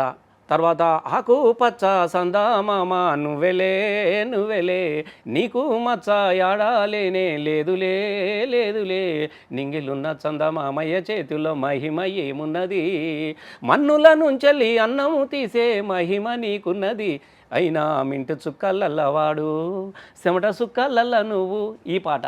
తర్వాత టప చెమట బొట్లు తాళాలై పడుతుంటే ఈ సాంగ్. ఇట్లాంటి ఆయన పాటలు ఒక 5-6 తీసుకొని నేను అప్పుడు ఇంకా కాలేజ్ చేస్తున్నా, టీచర్గా ఉన్నా, అవన్నింటిని కూడా నేను ఒక క్యాసెట్ రూపొందించిన పాటలు. ఆయన ఆ పాటలన్నీ కూడా నేను తీసుకొని ఆయన దగ్గర హక్కులు తీసుకొని ఇవన్నీ కూడా నేను క్యాసెట్ చేసిన. ఇది రవీంద్ర భారతిలో ఆవిష్కరణ సభ పెట్టినాం మేము, జానపద జాతర అని పెట్టి. అప్పుడు నాగరాజు ఉండే, మా అంతడుపులో నాగరాజు తమ్ముడు డాన్స్ చేస్తాడు జానపదాలు. నేను అప్పుడప్పుడు నన్ను పిలిస్తేనే పాటలు పాడేది. మేము రవీంద్ర భారతిలో ఒక అద్భుతమైనటువంటి గుడిసె, మైసమ్మ, పోషమ్మ, ఒక కొత్త ధనాన్ని తీసుకొచ్చి క్యాసెట్ ఆవిష్కరణ చేసినాం. అందులో అక్కడికి అందశ్రీ గారు, సుద్దాల అశోక్ తేజ, సుద్దాల భారతి, గూడ అంజన్న, ఇట్లా కొంతమంది వీళ్ళు వచ్చి పాటలు పాడినప్పుడు అప్పుడు కేసీఆర్ గారు వచ్చారు. వచ్చిన తర్వాత మొదటిసారి ఆయన వచ్చి కూర్చున్నాడు రవీంద్ర భారతిలో. ఒక 3 గంటలు కదలకుండా కూర్చున్నాడు. 3 గంటలు సిగరెట్ తాగకుండా కూర్చున్నాడు. అసలు ఆట పాట మేము పండుగలు చేసినాం, ఒకటి పండుగలు చేస్తుంటే అరే తానాడిల్లా తల్లాడిల్లా ఏలో మన పల్లెల్లో నా ఏలో మన పల్లెల్లో నా ముసిముసి మబ్బుల కోడి పుంజు కొక్కరకో అని కూతలు పెట్టి తెల్లారిందని లేపంగానే అమ్మలక్కలు అలుకులు జల్లే ఎర్రజాజులా పూతలు ఏవి ముగ్గులు లేక పల్లె తల్లులా అందము తగ్గి చెంగున దుంకే లేగదూడలు కిలకిల వలికే సిల్క పలుకులు ఏవి మన పల్లెల్లో నా ఏవి గజ్జల్లో కవలాటమాడే సింధు యక్ష గానాలు గౌడి కట్టెలు సాధన సూరులు బుడు బుక్కల పకీరుగాన్లు బుడగ పట్టుకొని ఇంటి ముంగట బాలసంతుల వెంకటరాముడు గనగన గనగన గంటలు ఏవి ఏవి మన పల్లెల్లో నాని. అసలు ఇవన్నీ ఏమైపోయినాయి అని పాడుతూ ఉంటే మొత్తం స్టేజీ జనాలు అసలు పులకించిపోయారు. ఒక అద్భుతం. అసలు ఏంది అసలు ఇది ఏంది తెలంగాణ అంటే గీ సంస్కృతి ఇది కావాలి కదా, ఇది కావాలంటే తెలంగాణ రావాలి అన్నటువంటి ఒక భావన అక్కడ కలిగించిన తర్వాత సార్ దగ్గర మధ్యాహ్నం అందరిని ఇంటికి పిలిచిండు. మేమంతా భోజనం చేస్తూ ఉన్నాం సార్ దగ్గర నందిని నగర్లో. అప్పుడు రసమై చాలా బాగా జరిగింది ప్రోగ్రామ్ అన్నాడు. అవును సార్ చాలా థ్యాంక్స్ సార్, మీరు కూడా వచ్చి కదలకుంటారు సార్. నా జీవితంలో సిగరెట్ తాగకుండా నేను 10 నిమిషాలకు సిగరెట్ తాగకుండా ఉండలేని వాడిని 3 గంటలు నేను అక్కడనే కూర్చున్నా, నేను బయటకు పోతే ఏం మిస్ అవుతున్నా అనుకున్నంత గొప్పగా చూసిరా, చాలా ధూమ్ధామ్ చేసిరా అన్నాడు సారే. చాలా ధూమ్ధామ్ చేసిరు, ఏం చేద్దాం అనుకుంటున్నావా అన్నాడు. ఇంకేం సార్ క్యాసెట్ చేసినామంటే దీన్ని ఆపొద్దు, దీన్ని మళ్ళీ పల్లెలకు తీసుకెళ్దాం, జిల్లాలకు తీసుకెళ్దాం, ధూమ్ధామ్ చేసిరు అన్నాడు. అదే ధూమ్ధామ్. ధూమ్ధామ్ ఎప్పుడు ఏర్పాటు చేశారు? 2002 సెప్టెంబర్ 30 రోజున. అప్పుడు అందశ్రీ గారు నాకు బాగా చనువుగా ఉండేది. నేను అందశ్రీ నాకు బాగా అటాచ్మెంట్, ఎందుకంటే అందశ్రీ పాటలను నేను ఆయన జానపదాలు రాస్తాడు. ఫస్ట్ ఆయన క్యాసెట్ 93లో చేసిన నేను. 93లో నా బీడ్ స్కాలర్షిప్ అని ఆయన క్యాసెట్ చేసిన నేను. అప్పుడు ఆ పాటలు బాగుండే. అల్లి బిల్లి అంగుర తోట నేను ఆడుకుంటావో ఏ బండ్ల బాటల్లో వాడుకుంటూ పల్లె పాట నేను సిన్నంగా చేరాలి సిద్దిపేట. ఇటు మా సిద్దిపేట ఊర్లో దాకా సకానైన సామీరిపేట దాని పక్క ఉంటావో బండ్ల బాటల్లో వాడుకుంటూ పల్లె పాట నేను సిన్నంగా రాలి సిద్దిపేట ఇట్లాంటి అది చేసిండు. అట్లా నాకు బాగా ఆయనతో అటాచ్మెంట్ ఉండే. ఇక తెలంగాణ పెట్టిన తర్వాత అట్లా అందశ్రీ గారు ఇట్లా అనుకుంటున్నాం మనం ధూమ్ధాం పెడదాం అనుకుంటే ఆయన పాప ఆయన మొదటి నుంచి కూడా బాగా అది చేసిండు. తర్వాత గూడ అంజన్న, తర్వాత గోరే టెంకన్న, ఇవన్నీ చూసుకొని కామారెడ్డిలో సెప్టెంబర్ 30, 2002 మొట్టమొదటిసారిగా అక్కడ ధూమ్ధాం పెట్టినాం. అక్కడికి ఇప్పుడు ఈ ఫ్లెక్స్లు ఇట్లా ఏం లేకుండే. మా చింతస్వామి అని ఒక ఆయన ఉండే, చింతస్వామి అని ఆర్టిస్టు పాపం, ఆయన మొత్తం ఇట్లా క్లాత్ వైట్ క్లాత్ తీసుకొచ్చి మింజని తీసుకొచ్చి ఇట్లా దాంతో కొట్టి ధూమ్ ధామ్ అనే ఒక అక్షరాలు, అద్భుతమైన అక్షరాలు, ఇట్లా వెపన్స్ లాగా ఉంటే AK-47 వెపన్స్ లాగా ఉంటే అక్షరాలు అట్లా రాసి అక్కడ గుడిసే అది ఇది వాహా అద్భుతం. తెల్లారి 4 గంటల దాకా అసలు చరిత్రలో మళ్ళీ ఒకప్పుడు గద్దరన్న సభలు ఎట్లా జరిగేటియో మళ్ళీ ధూమ్ ధామ్ సభలకు ఆదరణ అట్లా జరిగింది. వేలాది మంది వచ్చారు, వేలాది మంది కదులకుంటాయి. అంటే అప్పటికి నేను దాని తర్వాత కామారెడ్డి తర్వాత మళ్ళీ సిద్దిపేట పెట్టి సంగారెడ్డిలో పెట్టినాం. సంగారెడ్డి అప్పుడు విమలక్క వాళ్ళు వచ్చారు, అరుణోదయ వాళ్ళు కూడా ఆడారు మాకు. మేము కూడా అంటే కలిసి చేద్దామకంటే వాళ్ళు విమలక్క వాళ్ళు వచ్చారు. విమలక్క అప్పుడే కొత్తగా వచ్చింది ఆ పాట, ఆడుదాం దప్పుల దరివేరా, అప్పుడు కొత్తగా వచ్చిన పాటలు. విమలక్క వాళ్ళు వచ్చారు. దాని తర్వాత మేము చేస్తూ ఉన్నప్పుడు అసలు అప్పుడు మనం ఎంత చేసినా కూడా ఒక సాంస్కృతిక ప్రదర్శనలాగానే పోతుంది. దీనికి ఒక రాజకీయ కోణాన్ని కావాలంటే అసలు గద్దరన్నం తీసుకొద్దామన్న ఆలోచన అప్పుడు నందిని సిద్ధారెడ్డి, నేను అడిగిన సిద్ధారెడ్డి సార్కి ప్రపోజల్ పెట్టిన, సార్ గద్దరన్నం తెస్తే బాగుంటుంది కదా సార్, మనకి ఇంకా వైడ్ వస్తుంది. మరసమే అప్పుడు అన్ని తెలంగాణ రచయితలు కొంచెం క్లాస్ అటు ఇటు ఉన్నారు. ఒక క్లాస్ అప్పుడు ఉన్నట్టు ఒకటే కాలేజ్ మేట్స్. అప్పుడు నేను గద్దరన్న దగ్గరికి నేను దేశపతి సిద్ధారెడ్డి సార్ పోయినాం. అప్పటి కాల్పుల తర్వాత ఎవరు పోలేదు, ఎందుకంటే అప్పటికి ఇప్పుడు బెల్లి లలిత చనిపోయిన తర్వాత పాట గద్దరన్నతోని సంబంధాలు కలిగినటువంటి పాట ఉన్నది అని అంటే ఎన్కౌంటర్ కాలమే కదా. ఎన్కౌంటర్ ఇప్పుడు ఐలాండ్ని చంపేయలేదా, బెల్లి లలితని చంపేయలేదా, ఆమె పాటలు పాడినందుకే కదా, తెలంగాణ పాటలు పాడినందుకే కదా. అట్లాంటి క్రమంలో మేము పోయి అడిగితే ఫస్ట్ అన్న ఇట్లా కాదురా, మళ్ళీ ఒక రోజు పెడతారు, మీకు కూడా నిర్బంధం వస్తుంది, పోలీసులు పట్టుకపోతారు, మీరు మంచిగా నడిపిస్తారు కదరా, ధూమ్ధామ్ నడవని అద్భుతంగా ఉన్నది. మళ్ళీ నేను జననాట్య మండలి సభలు చేసినట్టుగా అనిపిస్తుంది, లక్షలాది మంది వచ్చారు, మన లక్ష్యం అనేది ప్రజలకు చేరువవుతున్నది, మంచిగా మీరు ఉన్నారా, మళ్ళీ నేను వస్తే మీకు కలర్ చూస్తారంటే ఏదన్నా పోయానన్నా నువ్వు రావాల్సిందే అని పట్టుబడితే మళ్ళీ తెల్లారమ్మన్నాడు. మళ్ళీ తెల్లారిపోయి తీసుకొచ్చి అప్పుడు ఏలే లక్ష్మణ ఇక్కడ ఉండే పెయింట్ వేసేసి అప్పుడు లలిత కళ తోరణానికి గద్దరన్నం తీసుకొచ్చి ఇట్లా వచ్చి అట్లే పోతా అన్న గద్దరన్న అసలు అద్భుతం. అది అసలు ఆ 4 సీడీలు చేసినాం ఆ ప్రోగ్రామ్ అంతా. 4 సీడీలు సాచర శంకరన్న ఉండే అవి అమ్ముకుంటే వరంగల్లో ఒక్కసారి ఎన్కౌంటర్ జరిగితే కిట్ బ్యాగులలో తెలంగాణ ధూమ్ధామ్ క్యాసెట్లు వెళ్ళినాయి. అది పెద్ద మెయిన్ పేజీలో ఇట్లా జ్యోతి పేపర్లు వేసారు, అన్నల కిట్ బ్యాగుల్లో తెలంగాణ ధూమ్ధామ్ క్యాసెట్లు అని. నాది గద్దరన్నది ఇట్లా బొమ్మలు ఉంటాయి మా ఇద్దరు ఇట్లా దాని మీద, ఇద్దరు అటు గదరన్న ఇటు నాది, ఇద్దరు ఇట్లా బొమ్మలు ఉంటాయి, మధ్యలో తెలంగాణ ధూమ్ధామ్ అని రాసి ఉంటుంది. అద్భుతమైనటువంటి అది. దాని తర్వాత గదరన్న అరే పర్వాలేదురా బాగుందిరా అని చెప్పేసి ఇక ధైర్యం చేసినాం. ధైర్యం చేసి మామూలు ధైర్యం కాదు, గా కాలంలో గద్దరన్నం తీసుకొని నేను దాని తర్వాత మొత్తం రాజకీయంగా కేసీఆర్ కూడా రాజీనామా చేయాలి, ఇక వీళ్ళు ఇయ్యరు, మళ్ళీ రావాలంటే సార్ కూడా రాజీనామా చేసిండు. మేము కరీంనగర్లో ధూమ్ధామ్ పెట్టినాం. ఇక్కడ నుంచి మళ్ళా గోటు కరీంనగర్. కరీంనగర్ అనేది ఎట్లా ఉంటుంది, మా పోస్టర్లు నాగరాజు భాయ్ నువ్వు వినో ప్రామిస్ చెప్తున్నా, అసలు జీవితంలో పోస్టర్లు గోడల మీదకే పీక్కొని పోయిరు. అట్లా అంతకుముందు ఈ అరుణోదయాలు, ఈ జననాట్య మండలి పథకం ఏముంటే సాంస్కృతిక కార్యక్రమం కలవు అందరూ తప్ప వీళ్ళ బొమ్మలు లేకపోదురు కదా. నేను ధూమ్ధాంలో మల్టిపుల్ బొమ్మలే, వీళ్ళు ఒక్కొక్కరికి కలర్ఫుల్ బొమ్మలు, ఇట్లా ఒకరు మైక్ పట్టుకొని ఇట్లా వీళ్ళ పాటలు రాసేది, వీళ్ళు అందరి కింద అందరు జయరాజుని పాట అబ్బా పీక్కొని పోయి ఫ్రేములు కట్టుకొని ఇళ్ళలో పెట్టుకున్నారు. ప్రామిస్ చెప్తున్నా, హోటళ్ళలో ఫ్రేములు కట్టించుకొని పెట్టుకున్నారు పోస్టర్ను. ఇట్లా గద్దరాన్ని చూసేసరికి ఉబ్బి. కరీంనగర్ కూడా అద్భుతం. దాని తర్వాత శ్రీరాంపూర్ మామూలు కథనా, ఒక గద్దర్ లాంటి వ్యక్తిని ఎమర్జెన్సీ తర్వాత మళ్ళీ శ్రీరాంపూర్ తీసుకొని పోయినాం. శ్రీరాంపూర్లో ధూమ్ధాం మామూలు కాదు అసలు, జనాలంటే జనాలు, అంత అద్భుతమైన ధూమ్ధాం. అక్కడి నుంచి మళ్ళీ జగిత్యాల పోయిన రోజున అమరాన్ని వచ్చినాడు, ఫస్ట్ జైలు నుంచి వచ్చింది సక్క అక్కడికే, విమలక్క అక్కడ ప్రోగ్రామ్ చేసినాం. సాంబశివుడు కూడా ఫస్ట్ జైలుకి వచ్చిన తర్వాత మళ్ళీ మా ధూమ్ధాంకి వచ్చిండు గుండ్రాయిపల్లి, ఆ సోమన కూడా గుండ్రాయిపల్లికి వచ్చిండు సక్క. అంటే మీకు చెప్తా ఉన్నా, అంటే ఈ నేపథ్యాన్ని ఇట్లా నడుపుకుంటున్నటువంటి క్రమానికి ఇక నేను కోఆర్డినేషన్ చేసేటోని, ఇక అంత ధూమ్ధామ్ నేనే కాబట్టి అందరిని తీసుకొచ్చేది, వాళ్ళకి మంచి చెడు బువ్వ ఇక బస్సులు మంచి అన్నీ నేనే నడుపుకునేది. అట్లా ఆ ట్రావెల్లో వీళ్ళతోని చాలా దూరం. ఇప్పుడు ఈరోజు అందరూ కూడా కాంగ్రెస్ పార్టీ అధికారంలోకి వచ్చిన కేసీఆర్ గారిని వదిలేసి అందరూ కూడా అవుతారు, చాలా ఎవరు పోతలేరు. ఇప్పుడు ఒకటే ఉంటారు, కొన్ని లైట్ పురుగులు ఉంటాయి. అవి ఏం చేస్తాయంటే సాయంత్రం లైట్ అయ్యాగానే ఉరికెత్తాయి పురుగులు. నువ్వు లైట్ బంద్, అరే పురుగులు వచ్చినాయి రా లైట్ బంద్ చేసినాయి అనుకో, మళ్ళీ ఎక్కడ వెలుగుంటే అక్కడికే పోతాయి. మళ్ళీ అదే చెప్తున్నా, ఇవన్నీ లైట్ పురుగులు. లైట్ బంద్ చేయగానే లైట్ వెలుగు పురుగులు వస్తాయి, లైట్ బంద్ చేయగానే మళ్ళీ ఎక్కడ వెలుగు కనబడితే అక్కడికి పోతాయి. కాబట్టి అవి లైట్ పురుగులు, అవి తిరుగుతూనే ఉంటాయి. వాటి గురించి పెద్దగా ఉండవు కొన్ని. ఇప్పుడు మేము ఉన్నాం పుడితొక్కడి సత్యరెండు అని పాట పాడిన మేము, సచ్చినా బతికినా ఇక్కడే ఉంటాం. తెలంగాణ రాష్ట్రం సాధనలో మేము ఉన్నాం. ఈ తెలంగాణ రాష్ట్ర పరిరక్షణ కోసం కూడా మళ్ళీ నిలబడతాం మేము. మాకు ఆకాంక్ష ఉంటుంది, మాకు పట్టుదలలు ఉంటుంది. 2009లో టికెట్ కోల్పోయారు, 2014, 2018 2 సార్లు టికెట్ తీసుకున్నారు, 2 సార్లు గెలిచారు. మరి మానకొండూరుకు మీరు సాధించిన ప్రగతి ఏంటి? మానకొండ నా జీవితంలో నేను ఏదైతే పాట పాడినో, తలాపున పారుతుంది గోదావరి, మా సేను మా శిలక ఎడారి అని తెలంగాణ ఉద్యమంలో పాట పాడినాం. తాగబోతే నీళ్లు లేక తుమ్మెదాలో, తడిగొంతులు ఆరిపాయే తుమ్మెదాలు అని మనం పాటలు పాడినాం, తడిగొంతులు ఆరిపాయే తుమ్మెదాలు అని. కాబట్టి ఇట్లాంటి పాటలు ఏవైతే కన్నీళ్ళ మీద కైగట్టుకొని పాట గడిగినామో అట్లాంటి ప్రాంతానికి 1,00,000 ఎకరాలకు 2 ప్రాజెక్టులు, ఒకటి కాదు, తోటపల్లి రిజర్వాయర్ తీసుకొచ్చాం న్యాయంలోనే బ్రహ్మాండంగా. ఇలా అంతగిరి అన్నపూర్ణ ప్రాజెక్టు కట్టిపించాము. నా దగ్గర ఉంది 1,00,000 ఎకరాలకు నీళ్ళు ఇస్తున్నామే మానకొండలో. అంతకని ఒకప్పుడు ఇల్లంతకుంటా బెజ్జంకి ఈ గ్రామాల నుంచి వలసలు పోతుంటారు, బొంబాయి అటు పో బతుకవేటోళ్ళు.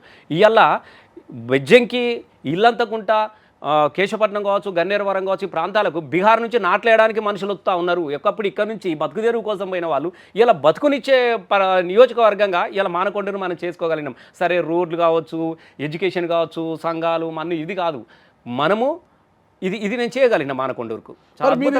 ఇప్పుడు ఈరోజు మీ మీద వచ్చే కామెంట్స్ ఏంటి? ఏం చేశాడు ఆయన? చక్కగా మానకొండూరు మంచి ఫామ్ హౌస్ కట్టుకున్నాడు, ఎంజాయ్ చేస్తున్నాడు, జోష్లో ఉన్నాడు. నువ్వు ఒక్క మాట వింటావే, చిల్లరగాళ్ళు నచ్చనోడు మాట్లాడే మాటలు 2 విషయాలు. రసమై చాలా గొప్పగా చేస్తేనే రెండోసారి గెలిచి ఫామ్ హౌస్ కట్టారు కదా. ఫామ్ హౌస్ ఎందుకుంటుంది? నేను మంచి ఒక 20 ఎకరాలు బ్రహ్మాండంగా వ్యవసాయం చేసుకుంటే నేను అక్కడ మంచిగా నాగలు కట్టుకుంటా, బీరతోట ఉంది నాకు, నేను బ్రహ్మాండంగా నాకు ఎడ్లు ఉన్నాయి, ఆవులు ఉన్నాయి, కోళ్ళు ఉన్నాయి. ఫామ్ హౌస్ అంటే దొడ్డికాడ ఇల్లు ఏమంటారు 20 ఎకరాలు. రసమై బాలకృష్ణ అనటానికి ఒక 20-30 ఎకరాలు పెద్ద లెక్కన 2011లోనే 2 కోట్లు పెట్టి జై తెలంగాణ సినిమా తీసిన. అప్పుడు 10,000కు 50,000కు 10,000కు ఎకరం దొరికేడు. అంటే నాది అప్పటికే నేను 2010లోనే 2 కోట్లు పెట్టి జై తెలంగాణ సినిమా తీసినంటే నేను జాగా అనుకుంటే నాకు 100 ఎకరాలు రాకపోనా? మరి ఎలా మళ్ళీ చెప్పాలి, దళిత కూలీ కుటుంబంలో జన్మించిన మీరు చాలా కష్టపడి చదివారు, 2002లో జై తెలంగాణ సినిమా తీశారంటే అన్ని డబ్బులు ఎక్కడొచ్చాయి మీకు? 2 కోట్లు. నేను పాటలు పాడుతుంటే కదా, షోస్ చేసిన కదా, 10 షోలు చేయలేదు టీవీలలో. రసమై బాలకృష్ణ అనేటోడు ఎన్ని టీవీ షోలు చేయలేదు, ఎన్నిట్లలో పాటలు పాడలేదు. అద్భుతమైన నా క్యాసెట్లు కదా రసమై బాలకృష్ణ పాటలు. అసలు ఎటు చూసినా కూడా రసమై బాలకృష్ణ పాటలే కదనే. మరి కూడా రుద్రంగి సినిమా తీశారు, జగపతి బాబు హీరోగా పెట్టేసి తెలంగాణ రుద్రంగి సినిమా తీసిన, కూడా తీసిన. బిత్తిరి సత్తిని హీరోగా పెట్టి పరిచయం చేసింది నేనే కదా తుపాకి రాముడు. ఓకే, అది కూడా ఇన్ని డబ్బులు ఎక్కడి నుంచి వచ్చినాయి మీకు? డబ్బులు ఏమన్నా ఎమ్మెల్యేగా సంపాదించేటివేనా? ఎమ్మెల్యే ఏమొస్తుంది అసలు మీరు చెప్పండి, ఎమ్మెల్యే ఏమొస్తుంది మీరు? అంటే కాంట్రాక్ట్ వర్కులు చేసే పర్సెంటేజ్, ఏమైనా పనులు చేయాలంటే నేను ఒక మాట అడుగుతా, ఒకటే మాట. సుమన్ టీవీ ఉన్నది, ఈ బయట కాంట్రాక్టులు చేయది, బయట ఫైర్ చేయది, మరి ఇంతమంది 100 మంది స్టాఫ్కి ఎట్లా జీతాలు ఇచ్చి బతుకుతుంది ఇది? మాకు యూట్యూబ్ నుంచి, ఫేస్బుక్ నుంచి వచ్చే యాడ్స్, దానివల్ల వచ్చే రసమై బాలకిషన్ పాటలు కూడా యూట్యూబ్లలో పాటలు ఉన్నాయి, ఇవన్నీ ఉన్నాయి.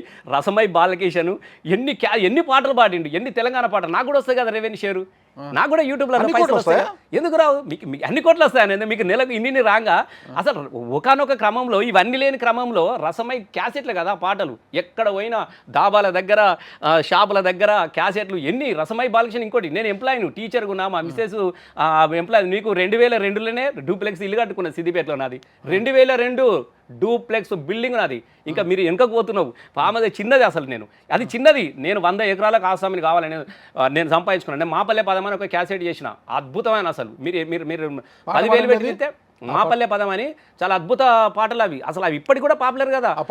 ఇప్పుడు ఇవన్నీ అలే కదా, సిన్ని సిన్ని దానివే ఓ పిల్ల పజ్జన్న కోసిన, అదొకటి. నాగులమ్మ, కాలేజీ పిల్ల చూడరు, ఇవన్నీ జానపదాలు. ఓ బీభత్సం. అప్పుడు నేను పోతున్న పైలమే పిల్ల అబుదుబైకి, నేను మళ్ళొస్తా 2 ఏళ్ళ కల్లా, సక్కుబాయి కొడుకు కొమరయ్యను, బిడ్డ బూదెవ్వను, కొట్టకుండా తిట్టకుండా యాళ్ళకు.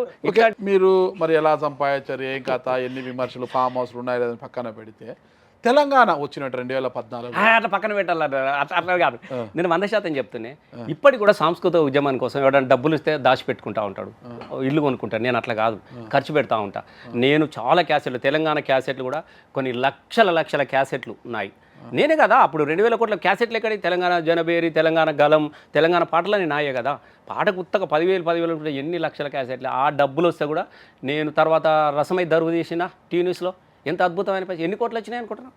3 కోట్లు వచ్చినాయి నాకు. రసమై దరువు, నేను ఉదయబాని యాంకర్ పెట్టి రసమై దరువు అనే ఎపిసోడ్కు 3 కోట్లు వచ్చినాయి. దాంట్లో 2 కోట్లు పెట్టి సినిమానే తీసిన, మళ్ళీ బిత్తిరి సత్తి తుపాకి రామని పెట్టి.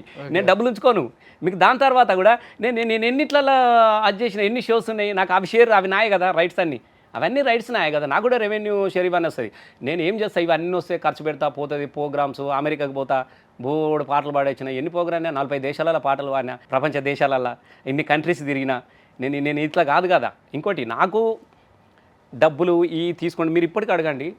నా నియోజకవర్గంలో పొద్దున్న లేస్తే చెక్ ఇవ్వాలని కూడా ఇంటికి పోయి, కళ్యాణ లక్ష్మి వస్తే ఇంటికి పోయి చీర పెట్టి వాళ్ళ చెక్ ఇచ్చి దండం పెట్టి వస్తుంటే. ఆ ప్రేమలు ఇంకా సర్వీస్ చేస్తే 2023 ఎన్నికల్లో మానకొండ ప్రజలు మిమ్మల్ని ఎందుకు ఓడించారు? నన్నొక్కని కాదే, ప్రజలంతా రాష్ట్రమంతా మార్పుని కోరుకుంటారు. కొంతమంది అయితే గెలిచారు కదా, కొద్దిమంది. వాళ్ళలో మీరెందుకు లేరు?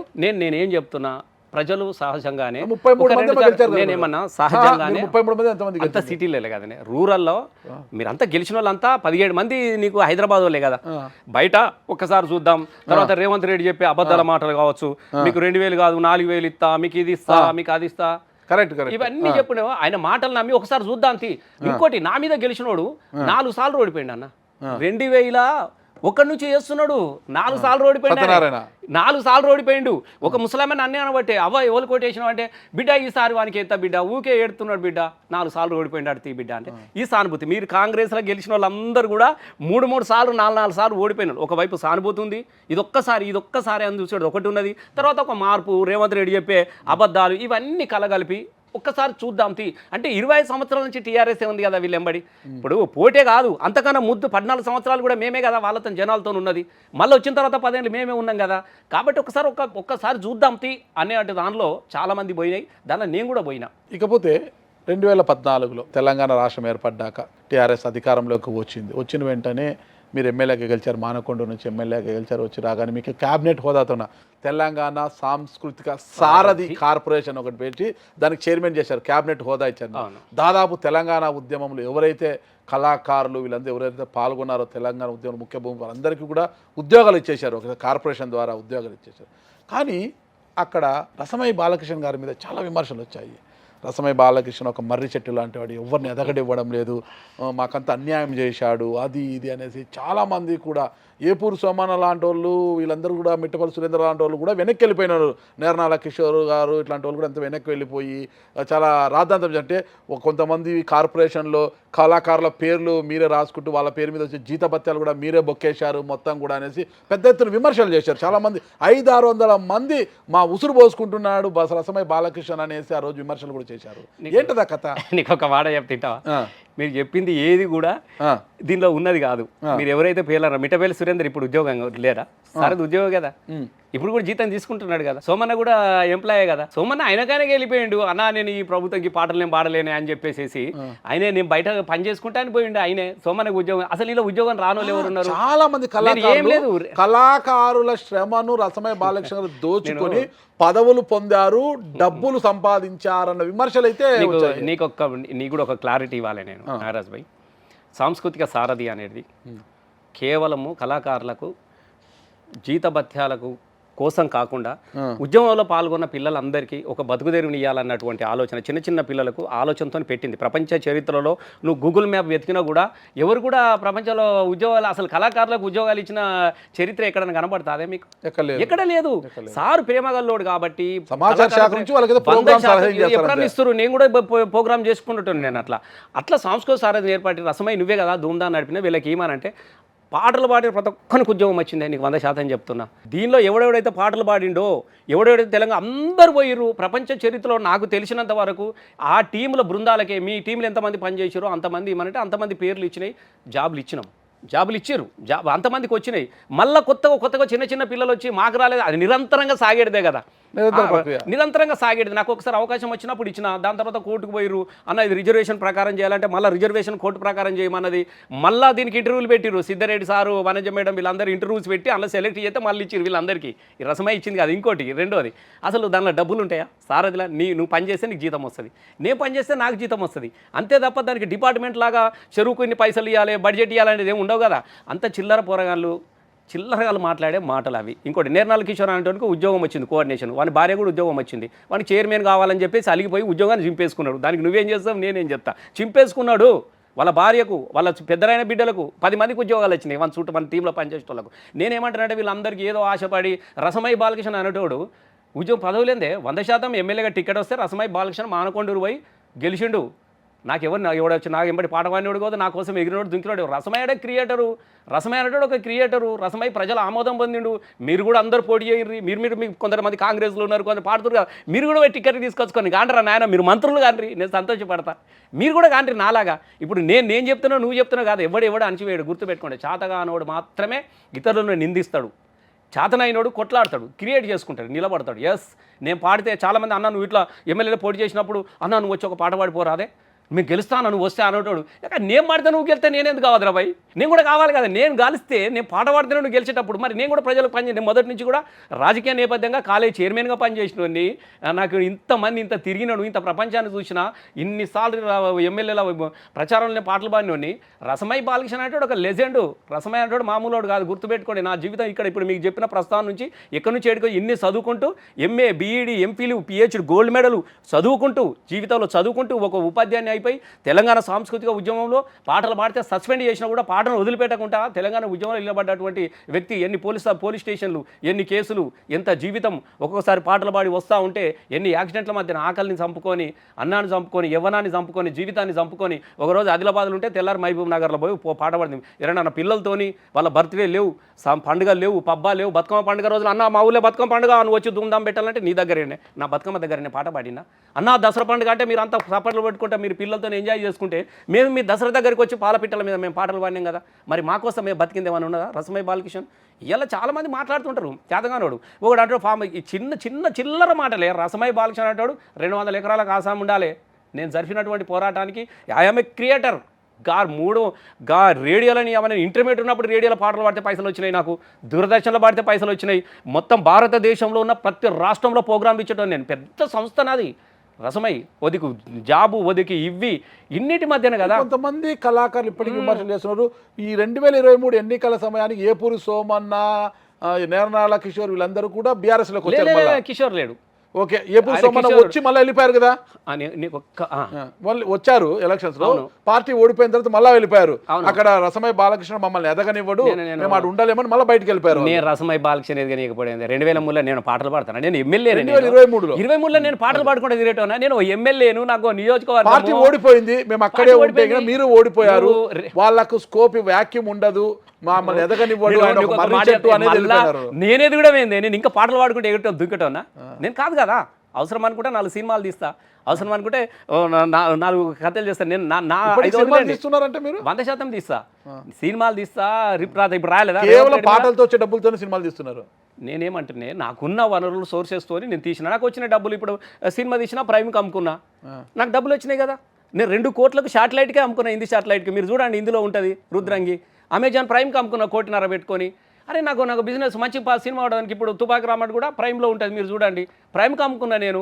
తర్వాత షార్ట్లైట్ తెలుగు రైట్స్ అమ్ముకున్నా మలయాళం అమ్ముకున్నా ఇవాళ రేపు ఏమున్నది పెద్ద కథ ఏమున్నది ₹1 కోటి పెట్టి సినిమా తీసినాం అనుకో 4 కోట్లు సంపాదించుకోవచ్చు కుదిరితే మీకు చెప్తున్నా చిన్న సినిమా కిషోర్ అనేటోడు వెళ్ళిపోయిందంటే వాడు ఎప్పుడు టీఆర్ఎస్లోకి రాలేదు ఆయన జనసేన కోదండరామ్ సార్తో తిరిగిండు ఇప్పుడు కూడా మళ్ళీ కాంగ్రెస్ వాళ్ళతో తిరుగుతున్నాడు సోమన్న 4 పార్టీలు మారుకుంటూ వచ్చినాడు మొన్న దీనిలోకి వచ్చిండు ఆయనకు మంచిగా చూసుకున్నారు నేను ఆయన రమ్మనిలే ఆయన మాట్లాడుకున్నాడు వచ్చిండు అయిపోగానే మళ్ళీ ఏం చేసినాడు మళ్ళీ అరే కాంగ్రెస్ మంచిగా ఉంటే మళ్ళీ వెళ్ళిపోయిండు రేపు ఇది పోతే ఇంకో దాకా పోతారు వాళ్ళు కానీ దానికి ఇంకోటి ఇంకా పాటలు పాడుకుంటే గీ పిల్లగాలు నాకు పోటీ నా పోటీ రేవంత్ రెడ్డి మీద పాటలు పాడతా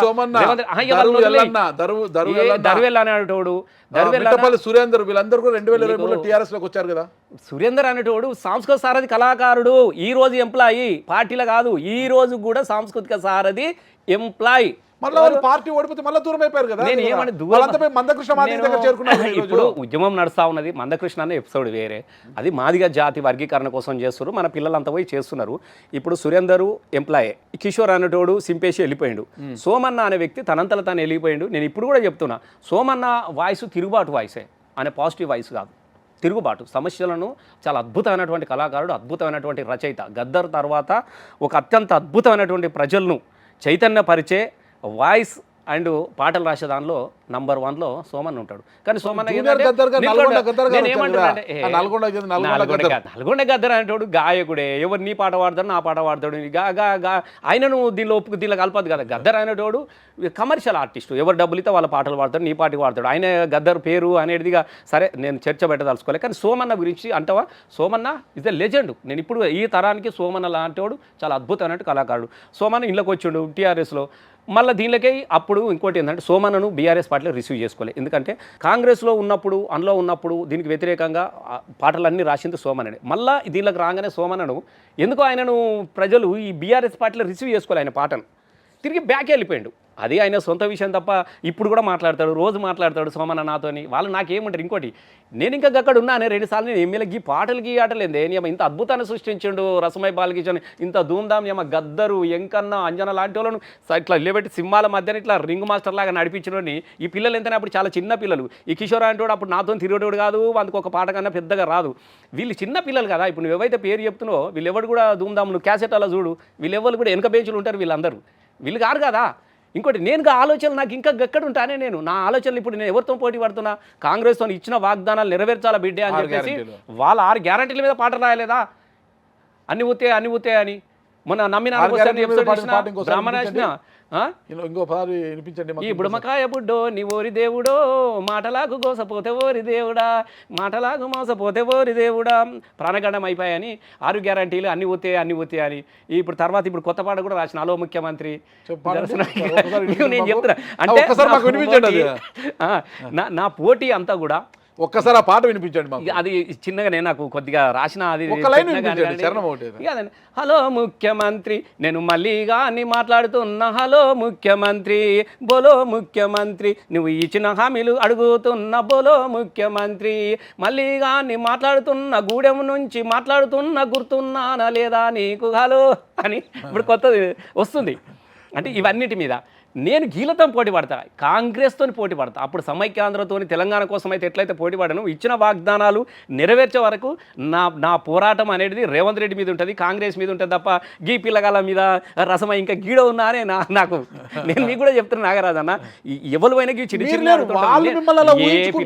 నేను ఏం చెప్తున్నా, నేను ఏం చేయాలి? నాగరాజు అన్న మంచి యాంకరు, ఇప్పుడు నీలో మస్తు మంది యాంకర్ ఉన్నారు, కానీ నేను ఏమనాలి? నేను తిడితే నా వార్త అవుతుంది కదా, నేను తిడితే నేను పెద్దోన్న అవుతాను కదా, మామూలు తిడితే ఎందుకుంటే. కాబట్టి ఏం చేయాలి? మామూలు అన్న వాళ్ళందరూ కేసీఆర్ని తిట్టాలి, నాయకుడు రాజకీయ నాయకుడు, కళాకారుడు అంటే రసమైన తిట్టాలి ఉండాలంటే. ఏముంటుంది దీనిలో? పిల్లలు వాళ్ళకి ఏముంటాయి చెప్పు? ఇలా తిడతారు పొద్దుగాల వచ్చి అన్న ఏమనుకోకే అంటారు పిల్లలందరూ కూడా. ఇంకోటి వాళ్ళ ఆరాటం ఏంది? రసమైన తిడితే ఎక్కడ రేవంత్ రెడ్డి పిలిచి మాకేమన్నా ఇస్తాడేమో, మాకు దగ్గర అవుతామో అని ఒక భావన తప్ప వాళ్ళకి ఏముంటుంది చెప్పు? గంతే, ఏం లేదు. మీరెందుకు రేవంత్ రెడ్డి గారికి దగ్గర కాలేకపోతున్నారు? నాకెందుకు రేవంత్ రెడ్డి అనేటువంటి దగ్గర కావడం ఏందే నాకు? అసలు హూ ఇస్ దట్ ఫెలో? అదృష్టం కలిసి వచ్చి ముఖ్యమంత్రి ఇచ్చింది తప్ప తెలంగాణ ద్రోహుల లిస్ట్ ఉన్నప్పుడు ఆ రోజే మేము రేవంత్ రెడ్డి మీద పాట పడినాం కదా, ఆ రోజే కదా తెలంగాణ ఉద్యమాన్ని. ఆ రోజు చంద్రబాబు నాయుడుకి మొత్తం తెలంగాణ ప్రజలంతా ఒకవైపు నిలబడతా ఉంటే చంద్రబాబు నాయుడిని తీసుకొని తెలంగాణ ఉద్యమం మీద తుపాకీ ఎక్కి పెట్టినాడు. నేనెందుకు దగ్గర అవుతా?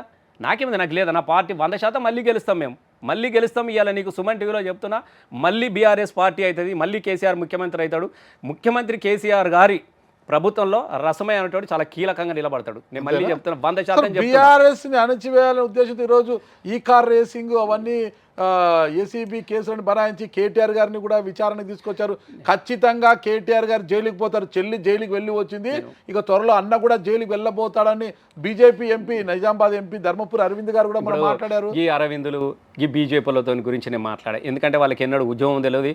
ఏదో మోడీ చరిస్మా, మోడీ కావాలని అంటే దానిలో వీళ్ళు కూడా కొట్టుకొచ్చారు. ఇప్పుడు నీళ్ళు పోతా ఉంటే ఏం చేస్తే కొన్ని మొద్దులు దుమ్ములు అంతా కొట్టుకపోతుంటుంది ఆయనది. వీళ్ళు అంతే తప్ప వీళ్ళు ప్రజల నుంచి వచ్చిన వాళ్ళు గారు, కేవలం మోడీ. వీళ్ళంతా ఎమ్మెల్యేలు ఓడిపోయినారు కదా. నేను ఒకటి అరవింద్ అన్నట్టు కోరిట్లో ఓడిపోయిన ఒక్క నియోజకవర్గంలో 2 లక్షల ఓట్లని దండం పెడతారా నీకు వెయ్యం రాని ఎల్లగొట్టిర్రు. బండి సంజయ్ ఓడిపోయినరు, అందరు ఎమ్మెల్యేలు ఓడిపోయినారు కదా. రాజేంద్రన్ ఓడిపోయింది, కిషన్ రెడ్డి ఓడిపోయింది, వీళ్ళందరూ ఓడిపోతే మళ్ళీ ఎట్లా గెలిచిర్రు? మోడీ గారు. మాకు మోడీ కావాలంటే ఈయన కావాలి అని చెప్పేసి ప్రజలు గట్లా అనుకొని వీళ్ళు వేస్తే వచ్చినలే తప్ప వాళ్ళ గురించి నేను చర్చ పెట్టదలుచుకోలేదు. తర్వాత ఇంకొకటి మీరు ఇందాక అన్నారు కేటీఆర్ గారు కార్ రేసింగ్ అని. 100% అసలు పందికేం తెలుస్తుంది పరిమళము వాసన అనేది? అసలు కార్ రేసింగ్ అనేది ఏంది? ఒక హైదరాబాదులో కొత్తగా ఏర్పడినటువంటి ఒక రాష్ట్రంలో కార్ రేసింగ్ అనేది సాధ్యమవుతుందా? ఇస్ ఎ క్రియేటర్ ఎవరు? కేటీఆర్ గారు. నీ కొత్తగా రాష్ట్రం వచ్చిందా? ఇలా చూడు హైదరాబాద్, ఇక మా షాన్ నిషాన్ హైదరాబాద్, ఇట్లా దుర్గంచేరు అవతలవా ఎట్లాంటి నీ కళ్ళ ముంగట కనబడ్డది కదా. నీ కళ్ళ ముంగట కనబడ్డ హైదరాబాద్ ఎంత అద్భుతంగా ఉన్నది. దానికి అనుకూలమైనటువంటి హైదరాబాద్ ఇమేజ్ పెంచడానికి కోసము ఈ కార్ రేసింగ్ అనేది పెట్టిండు. దానిలో ఎక్కడ అవనీతున్నది? నువ్వు కంపెనీ అన్నా, ఇప్పుడు నీ కంపెనీ అన్నా, నువ్వు కంపెనీ నడుపుతున్నావు. అరే మా దగ్గర పెట్టుండే అంటే మాకు ఇంత ఖర్చు అవుతుంది అన్నాడు. ఈ గవర్నమెంట్ పోయింది, ఆ గవర్నమెంట్ వాళ్ళకి పంపించేసింది, అక్కడ డబ్బులు ఉన్నాయి, పక్కా ఉంది, బ్రహ్మాండంగా నడిపించిండు. అది చాలా అద్భుతంగా నడిచింది. దాంతో ప్రపంచం కూడా ఎంతమంది పోటీ పడ్డారు. దక్షిణ కొరియా లాంటి సీఓలో పెడదామంటే కూడా వాళ్ళకి ఇయ్యలేదు. మీరు దుబాయ్ చూడండి, ఎన్ని దేశాలలో కార్ రేసింగ్ జరిగినా కూడా ఫైనల్ ఎక్కడ జరుగుతుంది? దుబాయ్లో జరుగుతుంది. కొన్ని ప్రపంచం మిలియన్ పీపుల్ కొన్ని $1 మిలియన్ ఎక్స్పోజ్ చేస్తారు, పెట్టుబడి పెడతారు, వ్యాపారాలు వస్తాయి. ఇవాళ అట్లాగే హైదరాబాద్లో కూడా ఈ కార్ రేసింగ్ పెట్టి 4 సార్లు అగ్రిమెంట్ ఉండే. రేపు సెమీఫైనల్ ఏదో ఇక్కడ జరిగితే అసలు హైదరాబాదు మీరు చూడండి, దయచేసి చెప్తున్నారు, చాలామంది తెలియదు. మేము అడుగుతా ఉన్నాం ఇప్పుడు కార్ రేసింగు నువ్వు ఇట్లా అంటున్నావు కదా, అలా అవినీతి ఉండదు, ఇవనీతి ఉండదే. ఇక్కడ నుంచి పైసలు కొట్టిరు, ఆడ వాళ్ళు కూడా చెప్తారు పైసలు మాకు ముట్టినాయి, ఇంకా మీకు పైసలు ఇచ్చేది ఉన్నారు. కొంతమంది అధికారులు ఈ రోజు గవర్నమెంట్కి అనుకూలంగా స్టేట్మెంట్లు ఇచ్చారు, ఆ రోజు పనిచేసిన కొంత ఇది తప్పు ఇబ్బంది అన్నా కూడా డబ్బు దుర్వినియోగం అయింది. దుర్వినియోగం అనేది నేను ఒక్కటి చెప్తున్నా, దుర్వినియోగం అనేది నువ్వు నాకు పైసలు ఇస్తే నేను పని చేయకపోతే దుర్వినియోగం. అరే నీకు బాగా వాడు చెప్తున్నాడు కదా, అయ్యా మీ పైసలు వంచిన ఇడు ఉన్నాయిరా నాయన, మరి ఇంకా మీరు ఈ సంవత్సరం కూడా కార్ రేసింగ్ పెడతారా, మీరు ఇంకా పైసలు పంపలేదు అన్నప్పుడే కదా మేము నడపమని అంటే, మరి 8 కోట్లు ఫైనల్ కట్టాలంటే ఫైనల్ కట్టి మీ పైసలు తీసుకోమన్నాడు. ఆ పైసలు తీసుకొస్తలేడు రేవంత్ రెడ్డి, ఆనే పెట్టిండు. వాళ్ళు చెప్పనే వాటి పైసలు ఇడు ఉన్నాయన్నారు. నీకు పైసలు లేకపోతే తిన్నట్టు లెక్క. ఎవరికైతే మనం కార్ రేసింగ్ పెట్టినామో అక్కడ పైసలు ఉన్నాయని వాళ్ళు చెప్తేనే చెప్తా ఉన్నారు. దాని ఇమేజ్ తెలియదు. మేము అడుగుతా ఉన్నాం, మీకు ఒక క్వశ్చన్ వేయాలి. ఇప్పుడు నారాజ్ భాయ్ వీళ్ళు మొన్న ప్రజాపాలన సంబురాలని చేసిరు, తమను గిమన్ అందుపెట్టి 10-20 కోట్లు ఖర్చు పెట్టిరు మొత్తం. మరి ఇప్పుడు నీ మీద కేసు పెట్టాలి కదా. మేము అడుగుతా ఉన్నామే, నువ్వు ఎవరి కోసం నేను పొగిడించుకోవడానికి దాంతో ఏం వచ్చింది లేదు, పీకింది ఏం లేదు. 20 కోట్లు 25,000 కోట్లు 50 కోట్లు ఖర్చు పెట్టి నువ్వు ప్రజా సంబురాలు చేసినవేను, ఇప్పుడు నీ మీద పెట్టాలా? మరి అంతా ఎవరికి ఎంత ఇచ్చినావా? తమనికి ఇచ్చినావా? ఆయన పేరు చెప్పి నువ్వు నొక్కినవా? నువ్వు అని ఉన్నదా? నీ దగ్గర రిసిప్ట్లు ఉన్నాయా? నేనేం చెప్తున్నాడు, ఆయన ఏమంటాడు, హైదరాబాద్లో అద్భుతంగా ప్రజాపాలన ప్రజల కోసం చేసిన అని చెప్తాడా? ఎవరైనా గదే చెప్తారు కదా. కాబట్టి చాతగానోడు, పసలేనోడు, ఓర్వలేనోడు చేసే పనే తప్ప కేటీఆర్ గారు is a creator, is a Legender. ఉన్నా అదే దమ్మున్నా అదే ఈ కార్ రేసు నిర్వహించేంత శక్తి దమ్ము బాంబే వాళ్ళు అడిగితే కూడా తీసుకోపోలేకపోయారు కార్ రేసు. ఢిల్లీలో కూడా సాధ్యం కాలేదు. అట్లాంటిది హైదరాబాద్ కొత్తగా ఏర్పడే రాష్ట్రంలో ఈ కారు సంతోషపడాలి, గర్వపడాలి. ఇలా ప్రపంచమంతా చూసింది కదా కార్ రేస్, వీళ్ళకి తెలియదు. ఇప్పుడు సాకర్ కానీ కార్ రేసింగ్ కానీ ఎక్కువ మంది చూసేది చెప్తున్నాడే. మీకు తెలియని విషయం కాదు. ఇస్ ఏ క్రియేటర్, అద్భుతం.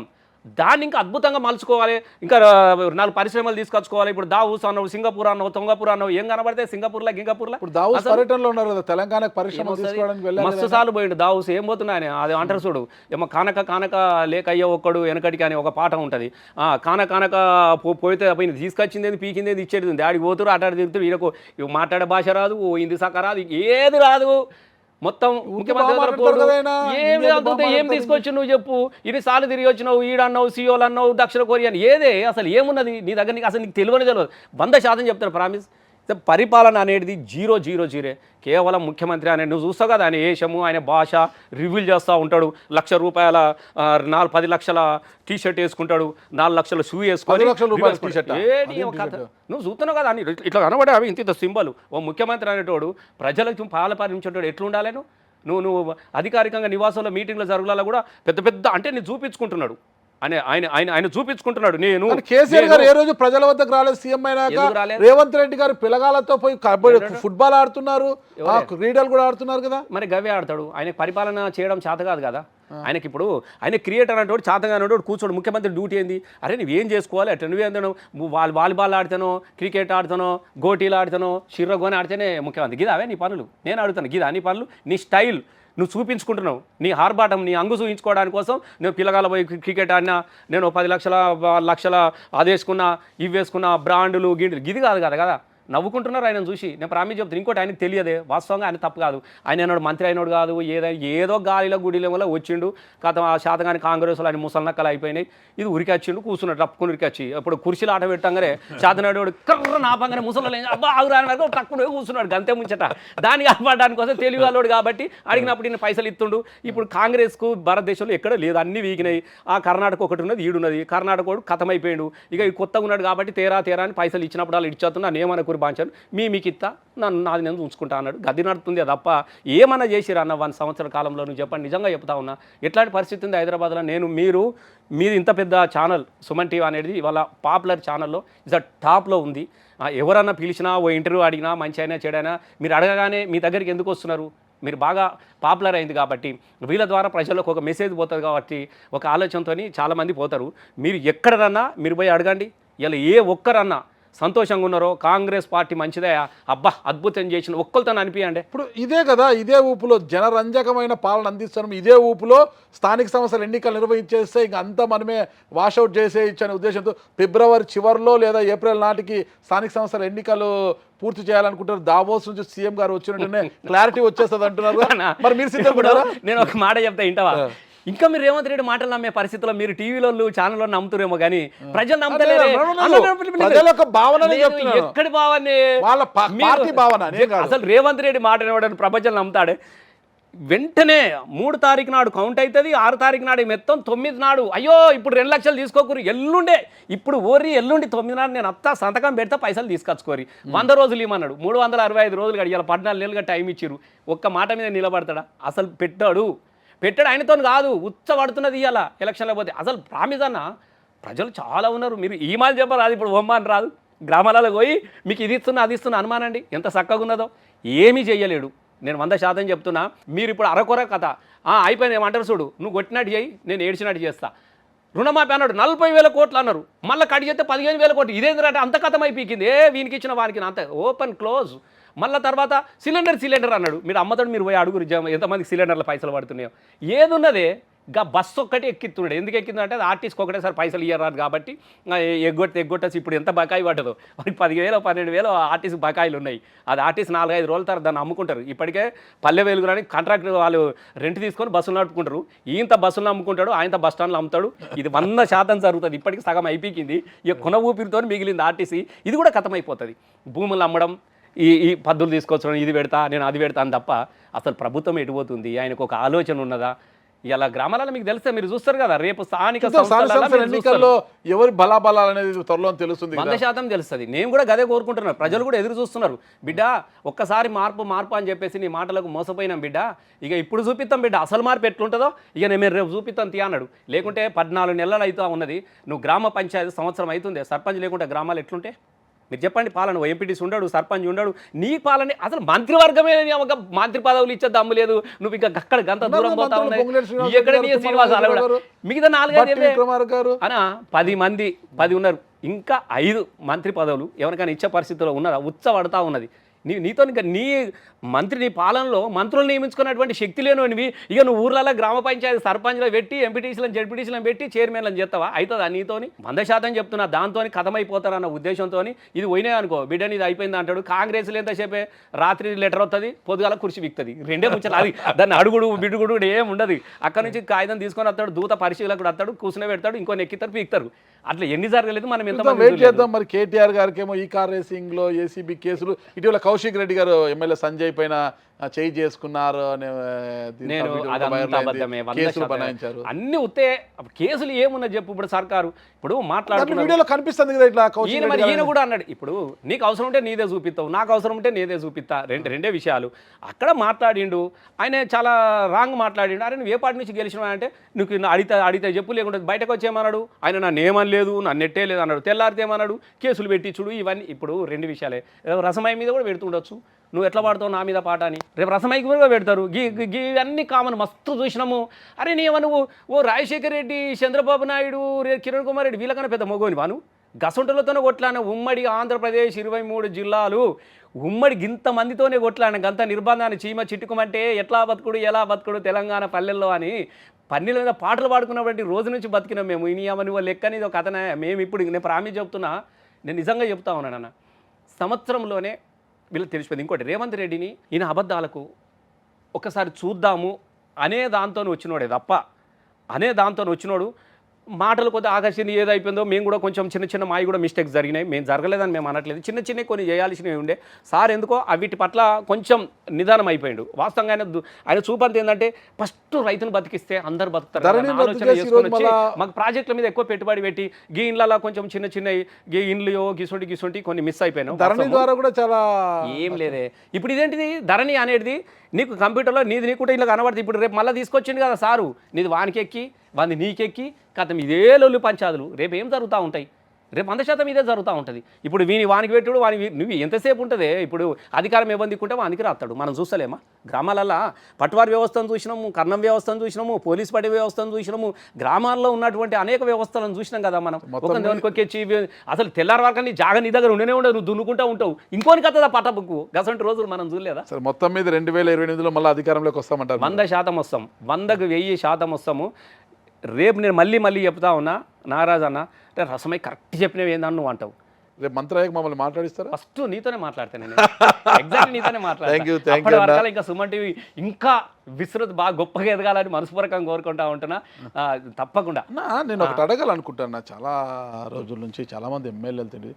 ఇప్పుడు ఎమ్మెల్యే అభ్యర్థిగా ఉన్నప్పుడు ఎన్నికల సమయంలో ఇళ్ల దగ్గరికి వాళ్ళందరికీ దండం పెట్టి ఓటు అని అడుగుతారన్న. తీరిక లేకోకుండా ఎవరికైనా ఇంటర్వ్యూలు ఇవ్వడానికి కూడా చేయకోకుండా ప్రజల వద్దనే తిరుగుతారన్న. పొద్దున్న రాత్రి వరకు ఓటేయండమ్మా ఇంట్లోకి వెళ్తారు, వాళ్ళ నుదురు నొప్పుతారు, ముద్దులు పెడతారు, వాళ్ళ ఇంట్లో తింటారు, పండుతారు, అన్నీ చేస్తారన్న. ఎమ్మెల్యే అయ్యాక అదే ప్రజలు సమస్యల మీద వస్తే ఎమ్మెల్యే బిజీగా ఉన్నారు, సమయం లేదంటారన్న. అన్నీ అందరు ఉండరు నాగరాజ్ అన్న. నేను చెప్తాను, ప్రతిరోజు ఎమ్మెల్యే దగ్గరికి ఎవరు వస్తారన్న? విద్య కోసము, వైద్యం కోసం మాత్రమే వస్తారన్న ఎమ్మెల్యే దగ్గరికి. సార్ మా పిల్లకు స్కూల్లో ఫీజు ఎక్కువ అడుగుతున్నాం సార్, అంత కట్టలేము, ఫీజు కొద్దిగా తగ్గించమని అడగండి సార్ అని అడగండి. కొంతమంది వస్తారు, సార్ మా ఇంట్లో వాళ్ళకి ఆరోగ్యం బాగోలేక ఆసుపత్రిలో చేర్పించాము, ఆ డాక్టర్తో ఆసుపత్రి వాళ్ళతో మాట్లాడండి సార్ అని వస్తారు. వీళ్ళు విద్య కోసము, వైద్యం కోసం వచ్చే వాళ్ళు చాలామంది ఉంటారు. రోజుకి కనీసం వారి కోసము ఆ ఎమ్మెల్యే గంట కూడా టైం వెచ్చించలేని సమయంలో ఎలా అన్నా అసలుకి? అన్న 2 విషయాలు అన్న. మీరు అన్నట్టు ఇప్పుడు అందరు అట్లనే ఉండరే. బియ్యం అన్నాక మెరుగలు ఉంటాయి అన్న కొన్ని. నువ్వు ఎన్నిసార్లు ఆ వ్యవస్థలో నువ్వు ఎన్నిసార్లు గాలించినా కొన్ని మెరుగలు ఉంటాయి. నువ్వు ఇల్లు ఎందుకున్నావు అంటే ఇళ్ళనే పుట్టినా ఇళ్ళనే ఉంటా అంటది. ఏ వ్యవస్థలైనా ఇట్లాంటి అన్నీ ఉంటారన్న. అందులో కొంతమంది ఎమ్మెల్యే ఇప్పుడు నాలాంటి వాడు ఉన్నాడు, చాలామంది ఉన్నారన్న, కొంతమంది ఉన్నారు. మేము ఏం చేస్తాం, మేము పొద్దుగాలైతే నా దగ్గర కాదు, నేనే వాళ్ళ దగ్గర పోయేదాను. నువ్వు ఎవరైనా తెలుసుకో, సీఎం రిలీఫ్ ఫండ్ అయిందనుకో, వాళ్ళ ఇంటికి పోయి ఇచ్చేటోని, కళ్యాణ లక్ష్మి వాళ్ళ ఇంటికి కూడా వచ్చేటోని, అన్న లగ్గం అవుతుంది అంటే మొదలే కళ్యాణ లక్ష్మి చెక్కును అది పెళ్ళి ఆయనకి ఇచ్చేదాన్ని కూడా మొదలే తీసుకొని పోయి రాసుకొని పోయి పందిర్లు ఇచ్చి వచ్చినా. ఇక్కడ ఒగులపూర్లో అనే ఒక ఊరు ఉంటుంది అన్న, నువ్వు తెలుసుకో. మనోళ్ళకి అక్కడ మన సుమన్ టీవీ కూడా ఉన్నారు, కరీంనగర్ వీళ్ళందరూ ఉన్నారు, మీరు తెలుసుకోండి. పిల్లగాడు వచ్చాడో కూర్చున్నాడు, నాకు చెక్ ఇస్తేనే ₹1,00,000 ఇస్తేనే నేను తాళి కడతా అని చెప్పిండాడు. పిల్ల వచ్చి పెళ్లి పందిరులు ఉన్నది, పిల్లగాడు అక్కడ ఊరు దగ్గర వచ్చి కూర్చున్నాడు. ఫోన్ అప్పటికప్పుడు నేను ప్రామిస్ చెప్తున్నా, ఇల్లంతకుంటా ఎంఆర్ఓ గారిని అడగండి, సిరిసిల్ల ఆడియోని అడగండి. అప్పటికప్పుడు నేను ఆఫీస్కి పోయి కళ్యాణ లక్ష్మి చెక్కు రాయించుకొని చక్కగా తీసుకొని ఆ పిల్లగాని దగ్గరికి పోయి మన చేతిలో పెట్టి దండం పెట్టి వచ్చిరా తాళి కట్నం తీసుకోవడం నేరం జైలుకి వేయించండి. ఒక పిల్లగాడు మీరు చూసిన ఇలా మన సమాజం కట్నం తీసుకోవడం నేరం జైలుకి వేయించు. ఇప్పుడు పెళ్లి కాడ పెళ్లి అంతా పెట్టుకున్న తర్వాత వాడిని జైలు పంపించి పెళ్లి జరగడం, డబ్బు ఆశించి పెళ్లి చేసుకున్న పిల్లలు గ్రామాలకు అది చెప్పుకోవడానికి బాగుంటుంది తప్ప ఆచరణ. మీరు అన్ని టీవీలలో వచ్చింది చూడు, నేను అక్షంతలు ఏమైనా పెళ్లికి పిలిచారు, అక్షంతలు ఇవ్వడానికి పోయేసరికి ఏమున్నది, మొత్తం పెళ్ళిచ్చుకోపోయినది. వాడు అటు ఎడుతున్నాడు, లొల్లి పంచది ఏందిరా అంటే, ఇప్పుడు నాకు బైకు కొనిస్తేనే ఇడ కనబడితే తాళి కత్తా అంటాడు. నేనే కదా అప్పుడు ₹1,00,000 వాని చేతిలో పెట్టి నీ దండం పెడతారా అని బుక్ చేసి మనకి తాళికి మేమే పోలు పోసి మేమే అది తీసుకొచ్చి తాళి కట్టిపించి నేను అక్షంతలు వేసి వచ్చిన. మీరు అన్ని టీవీలలో అన్నిట్లలో వచ్చినది. అంటే నీకు చెప్తున్నా, నా వరకు నేను పేదరికంలో పుట్టిన, కష్టాలు కన్నీళ్ళు ఎన్నో చూసిన అన్న, అణచివేతం చూసిన, ఈగోలు జలసులు. ఇంకోటి సహజంగా కళాకారుడు మస్తు మంది ఉన్నారు, సహజంగా ఈగోలు జలసులు ఎక్కువ ఉంటాయి ఆర్టిస్టుల మీద. నేను చెప్పేది ఒకటే, టీఆర్ఎస్ మళ్ళీ బీఆర్ఎస్ మళ్ళీ అధికారంలోకి వస్తే రసమయ్య గారు మంచి హోదాలో ఉంటారని చెప్పారు. ఖచ్చితంగా మీరు మంత్రి కావాలని నేను కోరుకుంటున్నాను. ఎంతోమంది పేదలకు సాయం చేయాలి. ఇంటి దగ్గరికి వచ్చిన వైద్యం కోసము, విద్య కోసము, సాయం కోసం వచ్చిన వారికి ఖచ్చితంగా సాయం చేయండి. వారి కోసము 1 గంట సేపు అయినా టైం కేటాయించండి. రోజుకు 5 మందికి అలా సాయం చేసిన నెలకు 3,500 15 అన్న 30 రోజులు వేసుకున్నాడు 3,150 మంది. ఆ 150 మంది మౌత్ క్యాన్వాషింగ్ ఎంత పోతున్నా ఎన్నికల నాటికి కొన్ని వేల ఓట్లుగా టర్న్ అయ్యే అవకాశం ఉంటుందన్న మనకు. అది మర్చిపోతుంది. చాలా మంచి మాట చెప్పినా. నా వరకు నా దగ్గరికి ఎవ్వరు వచ్చినా బువ్వ తినేదాకా నేను పంపను. ఎప్పుడు అన్నం పెట్టిస్తా, అంత ఉంటుంది. నా ఇంట్లో వస్తారు, నా బెడ్రూమ్లో కూడా కూర్చుంటారు. నేను వాళ్ళు ఒక నాన్న ఈ పదవులు అనేటివి మనకి కావన్నా, వస్తూ ఉంటాయి పోతూ ఉంటాయి. ఇది మన జాగిర్ కాదు, మన జాగిర్ కాదు. నువ్వు ఉన్నప్పుడు నీకు అవకాశం వచ్చినావు, ఎంతవరకు ఏ మేర నీకు శక్తి మేరకు ఎంతవరకు పని చేసినావు అనేది మనం ఇంపార్టెంట్ అనుకుంటాం.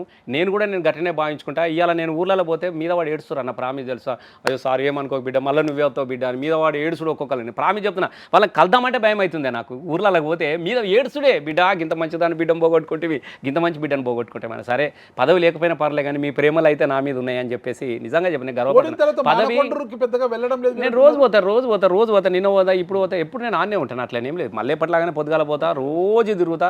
నా దగ్గర కూడా రోజు వస్తూ ఉంటారు. నేను ఉండేది అక్కడ మానకొండరేంది, ఇప్పుడు మీరు గెలవాలని కోరుకుంటూ ఫైనల్ కూడా దేశపతి శ్రీనివాస్ గారు ఎమ్మెల్సీ కదా ఇప్పుడు. మీరు ఇద్దరు మంచి స్నేహితులు, చదువుకున్నారు, క్లాస్మేట్స్ కూడా. మీరు చాలా మంచి స్నేహితులు, బాగా కలిసి ఉంటారు. కానీ ఈ రోజు మాత్రము దేశపతి శ్రీనివాస్ గారు రసమయ్య గారు పైకి కలిసిన లోపల మాత్రం ఒక ధృతరాష్ట్రుడు కౌగిల్లాగా ఉంటుంది. నాకేం పాపం ఆయన, నాకు అసలు ఒక్కటి నాగరాజు అన్న, చాలా మందికి ఒక అపోహలు ఏందనంటే, నాకు ఆయనకి ఏం కాంపిటీషన్ ఉంటుంది, ఆయన ఓ రచయిత, ఆయన వేరు. నేను గోషిగొంగ వేసుకొని అమ్మ నేను ప్రపంచమే, ఇప్పుడు మాసు పాపం వాళ్ళకి ఎందుకు ఉంటుంది. ఓ మంచి పాట రాసిరు అనుకో, రసమై 100% నేను పాపం ఎప్పుడు ఉండదే.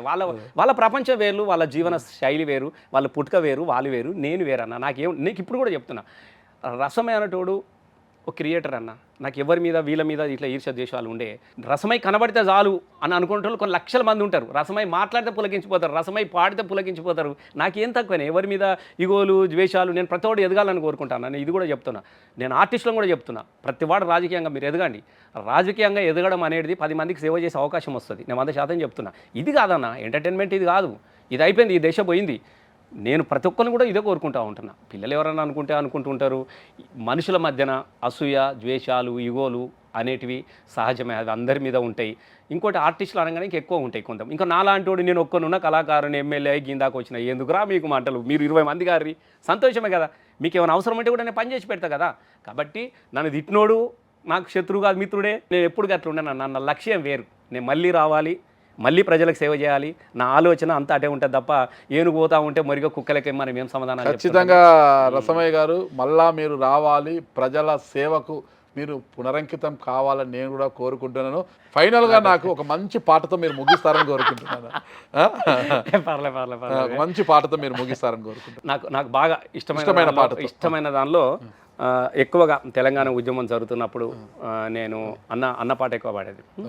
నా తల్లి తెలంగాణరా తిరగబడ్డ వీనరా, నా తల్లి తెలంగాణరా తిరగబడ్డ వీనరా, వీరులకు పుట్టి నిల్లమ్మో పౌరుషాల గల్లా తల్లెమ్మో, పుట్టి నిల్లమ్మో పౌరుషాల గల్లా తల్లెమ్మో, ఆ తేనె తెట్టలా తీయగుంటది, ఆ తేనె తెట్టెలా తీయగుంటది, కత్తి అంచులా మెత్తగుంటది, నా తల్లి తెలంగాణరా తిరగబడ్డ వీనరా. థ్యాంక్ యూ రసమయ్య గారు. మీ గాత్రం ఇలాగే ఉండాలి, 10 మందికి మీరు స్ఫూర్తిదాయకంగా నిలబడాలి, అందరూ కళాకారులు కోరుకుంటున్నాను. థ్యాంక్ యూ అండి.